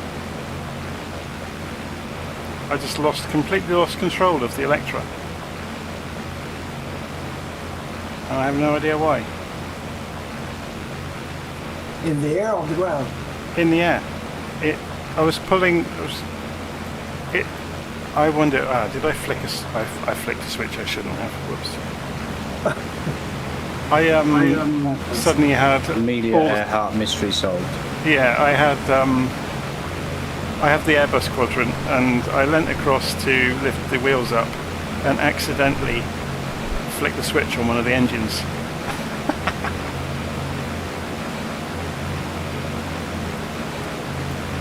It could have been a magnetic anomaly caused by that container ship. You reckon? Yeah. Blame something else. I was going to say, that's a bit of a stretch though, isn't it? Well, so the Bermuda Triangle. We're pretty near it. Did they ever find Flight 19, or was it that the aeroplanes they did find were a completely different flight? Don't think they ever found it. Because they did find a collection of them, didn't they? Flight 19? Yeah, well, they found a group of Avengers and stuff that were the same kind of aircraft, but I think they were a different group. Oh, is that the training mission? Yeah. Appeared? No, I didn't hear anything about that. You're not just thinking of the film, are you, John? Maybe. No, speaking half serious, I think a group of aircraft were found about 10-15 years ago, and everybody was like, oh, that means that spaceships don't exist. No, that was Steven Spielberg that found them. No, I think they did, but it wasn't them, was it? No, it wasn't. It was a different group. After World War II, they did dump a load of planes in the sea off of aircraft carriers, I think. Yeah. What a waste. Well, there's a field in Oxfordshire in England, not far from where I grew up, where apparently all of the crashes from the area, they just dug a big hole in the ground and put them all in it and filled it in. It was on the corner of RAF Bryce Norton somewhere. Isn't there a story about out in the Far East in Malaysia somewhere where they just buried a whole lot of Spitfires after the war? They went back trying to find them because they get the bits. The locals dug them up about a week later. Did they? Yeah. Sold them to scrap metal, probably.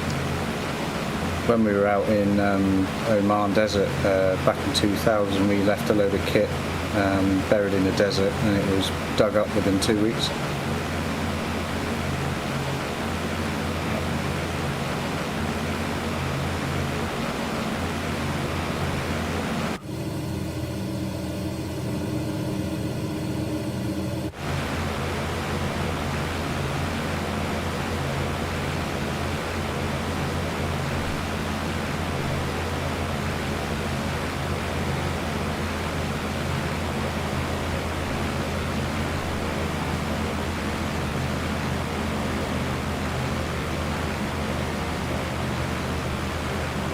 It reminds me of a airfield near Fairford. I think it's called Maisiehampton or something like that. And when the Americans moved out of Fairford, they dug a huge hole there and buried everything off the airfield.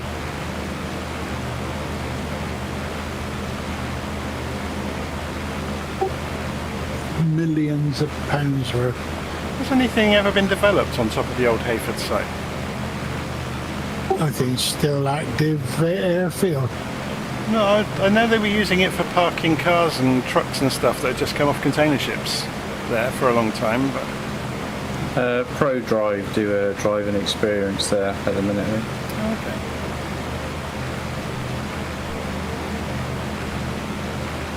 I heard a story recently that Manston is maybe reactivated.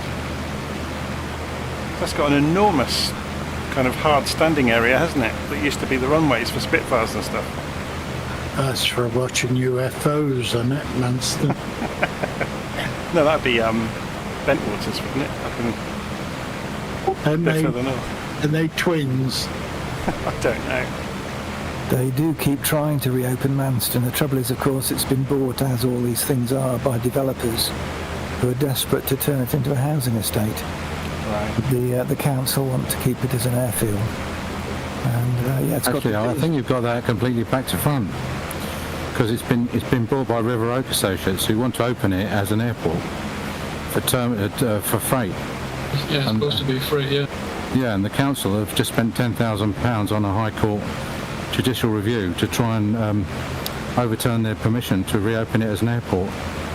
So, and I know that because I'm on the, well, first of all, I drive past it every day, and secondly, I'm on the committee that is supposed to be developing the flight paths.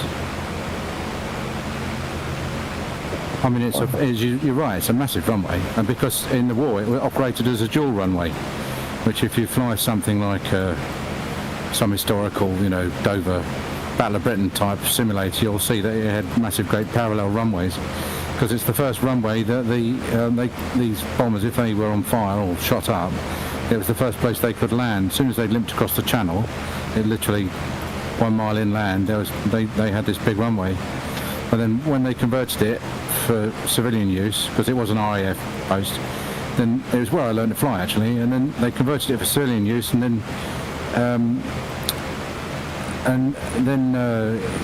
closed it down, and it became they used it for overflow parking when Brexit, just in case the Channel Tunnel got backed up, and there's a refugee centre not on the airport but near it now, but nothing's been done really with the runway. It's still, there's a helicopter firm there called Polar Helicopters, and they still operate from the from a bit of land next to the airport, and from time to time they invite all the light aircraft in the area in for a fly-in, and we all just come in and fly in and land on the runway. And because it's, nobody really cares, nobody cares enough to do anything about it, so we all get to land.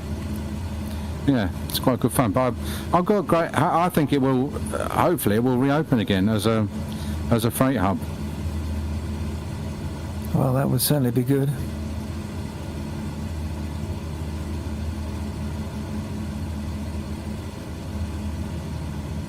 Yeah, I had an hour in a Bell Jet Ranger from there a year ago, actually. And in fact, there's a video about it on my YouTube channel.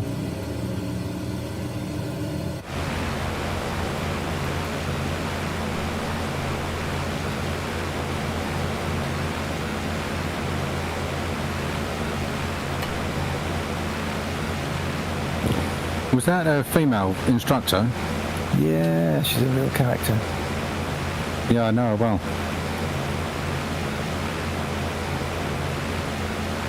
She does a lot of commercial flying. She does, whenever there's things like Goodwood Festival of Speed, she picks people up from car parks and ferries them into the event, you know, and then goes back and picks up other people, and it makes quite a decent living out of it, just ferrying people about. Yeah, she offered to take us for lunch somewhere if we wanted to do that one time. Apparently it's quite impressive arriving at a restaurant by helicopter. Yeah, yesterday we were at lunch in a place called the Ford. I think it was the Ford. Anyway, it doesn't matter. But we were just having lunch, and there was a windsock in the field next, and then some chap arrived in a Bell 60, in a Robinson 66, R66. Cool as you like, just landed in the field and then walked round and came in for lunch. So that looked quite good. Well, that's great, but serves him right, he couldn't have a drink, could he? No, probably not. I don't know what that that's worth, but I mean, certainly not worth. Difficult enough to fly probably when you're sober without trying to do it with a couple of pints inside you. It makes it easier.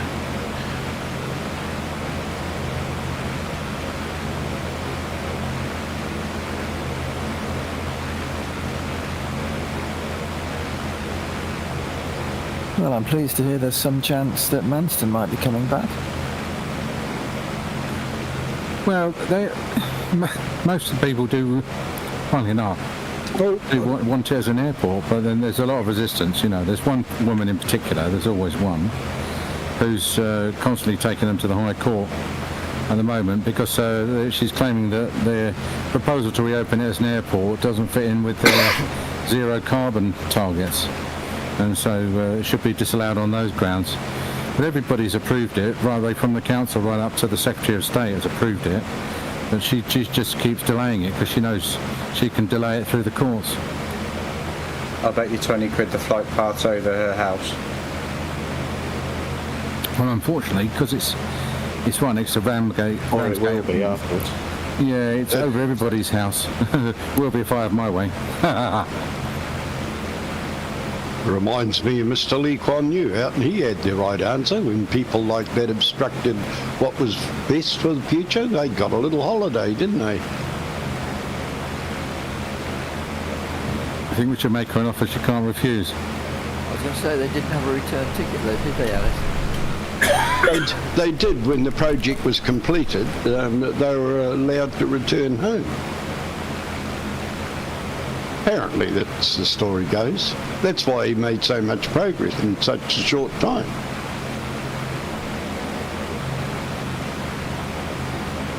If you objected, there was a little there's a little hotel on the top of the hill, on the Mad Mile. It was called Changi Jail. An infamous place. You got a little holiday there. You got free accommodation for a while. We're just taken out of circulation until the project was finished.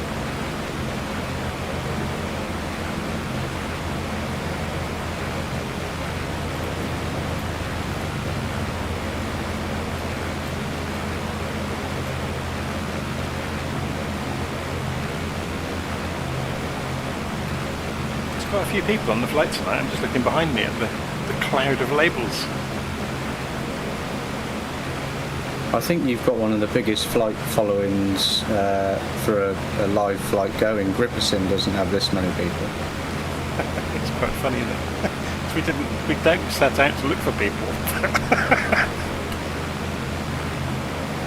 I think it's the laid-back attitude of the whole thing, Jonathan. Yeah, very much so, very much so. It's like the virtual airline. We thought when we launched it, we might get 30 or 40. I think it's about, is it 1,200 now? Although you're a little bit of a victim of your own success because we've got that many people flying, half people disappear. Yeah, we've broken the simulator.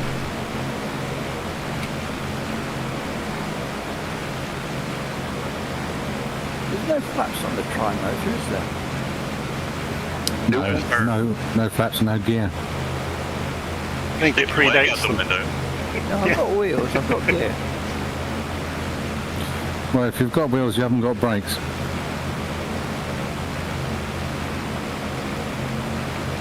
Yeah, that always catches me out on the really old biplanes. They've never got brakes, have they? You have to give yourself enough grass field to roll to a stop. I found some brakes. They were lovely spruce.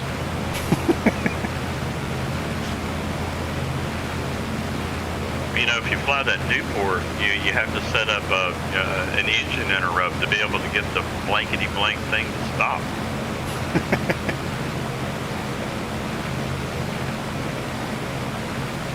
Ironically enough, I think that was probably the first paid airplane I bought. It's not my favorite. I remember reading a biography or autobiography years ago by Roland Beaumont, I think that's how you pronounce his name. He was the test pilot of the TSR-2. But in his earlier career, he was an RAF fighter pilot during the war. And yeah, one of his kind of biggest bugbears was a lot of the military airfields during the war weren't really big enough. So if you're flying in with a Spitfire or a Hurricane, it was, you know, it really tested your pilot skill to get them stopped before you hit the bushes at the other end of the airfield. Problem was, if you hit the brakes too hard, you ended up nosed in, didn't you? Yeah, you either do the propeller in or rip the wings off in the trees. So airfields designed by committee, yeah? I guess it was just pieces of land that had been, what do they call it, requisition? What's the proper term for it? If you requisition. There's that Bryce Norton, there's 4 other airfields within a mile and a half. That's mad, isn't it? Well, I suppose it was if it got bombed. There's other places from the land. I'm in Farringdon, so I've got the whole lot round me. Runways are a bit of a new invention because the reason why it's called an airfield is because it used to be a field. Yeah. And it was literally like a big circle so that you could always land into wind, wherever direction the wind was in. Yeah. Right. Speaking of the circle, did you see that chap who wants to have airports or runways as circles? Yes, I saw that. There's actually been proper studies done into that, hasn't there? There has. Making it a huge circular runway. Yeah.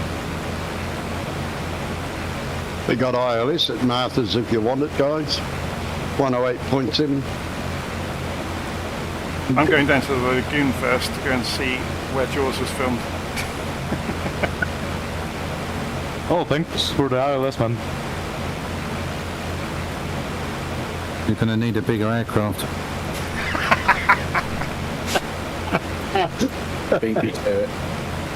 Yes, if anybody hasn't seen it before, Edgartown on the edge of Marthas Vineyard is Amity from Jaws. So where the chief gets on the ferry and goes across, that was the ferry over to, how do you pronounce it? Chappaquiddick Island.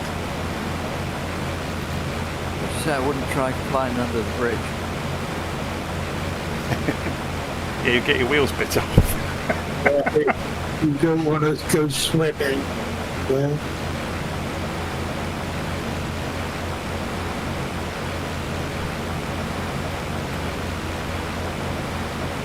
They play verboting music in downtown.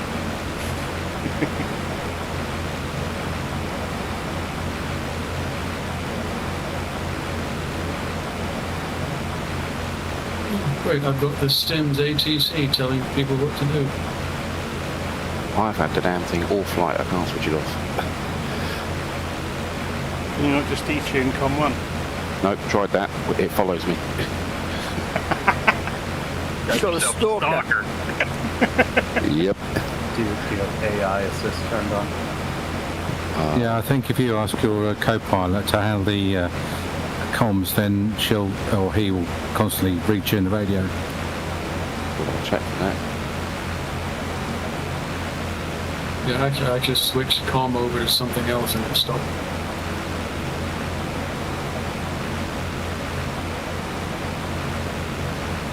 Gosh, real weather's a bit rough here at Marthas Vineyard. I got a beautiful day. High clouds. Perfect. Gosh, it's really foggy and misty and low cloud for me. I never would have seen the show.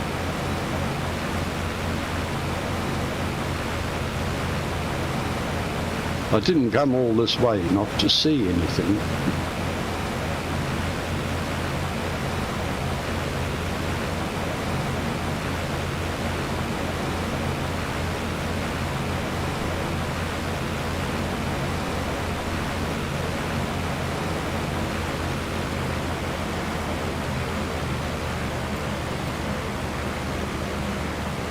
So if I wanted to set up a camera in the back of the tri-motor, which camera is that? I use the drone camera and turn its speed down, and then you can fly it inside the aircraft. Yeah, that's one way. The other way is to, if there's some settings, I think you can edit with the cameras. I'll have to find the link to it. I'll throw it in the chat. That's what I did. I went in and changed the values, and then I could move the camera around and put it where I wanted to, and then save it. Make life easy, get yourself an Xbox controller. You can just set up alternate views, so use the alt and the numbers instead of control and numbers. Yeah, that's what I've done.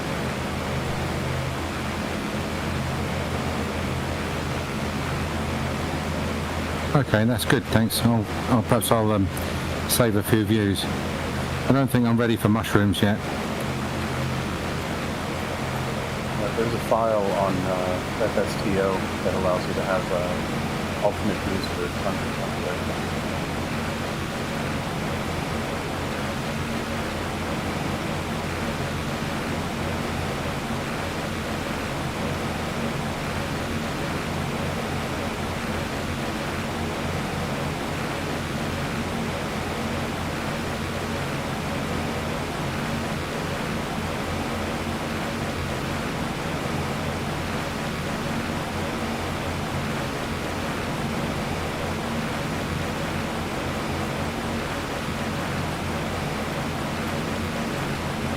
I don't know if it's still there off the coast or off of Chaddock. I can't even say the name of it now.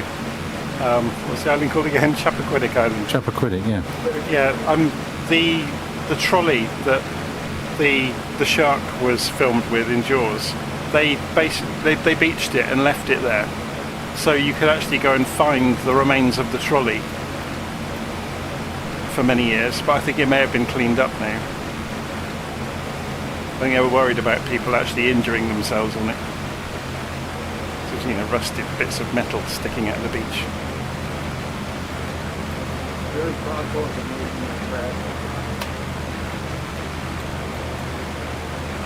That's the last thing I'd be worried about if I was in the water now.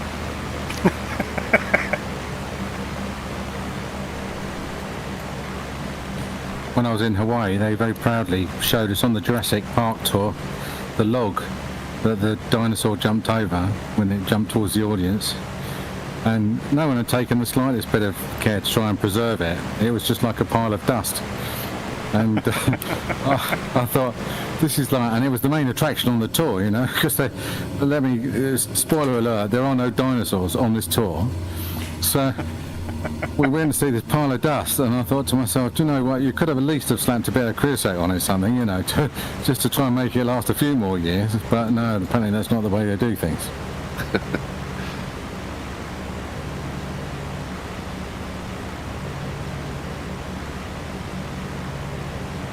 I'll tell you another one, Jonathan. You're the only one that would know. But you know the field where you park for the boot sail up? Oh yeah. That's been full, totally full of big trucks and like big vans. They're filming something. Yeah, they're filming that series again in Lou. Oh yes, I know the one you mean. it didn't cut on with me what all the traffic was. I thought there was something special going on. That's all it was. They'd rented the whole field just to put all the production crew. Yeah. Well, in the farmers' fields, about 3 miles outside of town here, where we live, there was a plywood village from the road. Look, you know, great big plywood walls, about 30 feet high. But beyond them, what you couldn't see was the city. I'm not sure what it was called, in Andor, the Star Wars series. But of course, you know, there was security, there were 30-foot walls, so you couldn't see beyond them. Yeah. But they built basically an entire fictional town in the farmers' fields. The farmer must have made a fortune. What's that series again that's just come out? Ahsoka Tano.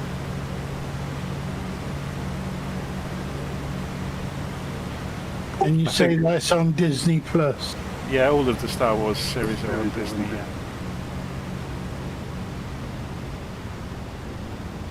Yes, I've subscribed and unsubscribed at least 3 or 4 times. Yeah, that's what everybody does. Yeah, but I had the cheek to try and get it cheap this week because they have a special offer. Probably only for new customers. Yeah.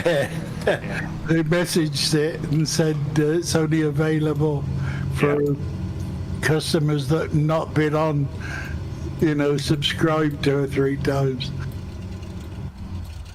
They saw you coming, David, in other words. Well, I had to try, didn't I? Fair enough. They hate people doing that, coming on for a series and then unsubscribing again. But everybody does it though. I still prefer DVDs for that sort of stuff. You can watch it all in one hit. We can on that. I think with the... Oh no, actually, yeah, you're right. With the Star Wars series, they're releasing them an episode at a time. Yeah, but you just wait till they've got them all. Yeah. Well, supposedly in Australia and somewhere else, Disney are not doing hard, the actual discs anymore at all. Right.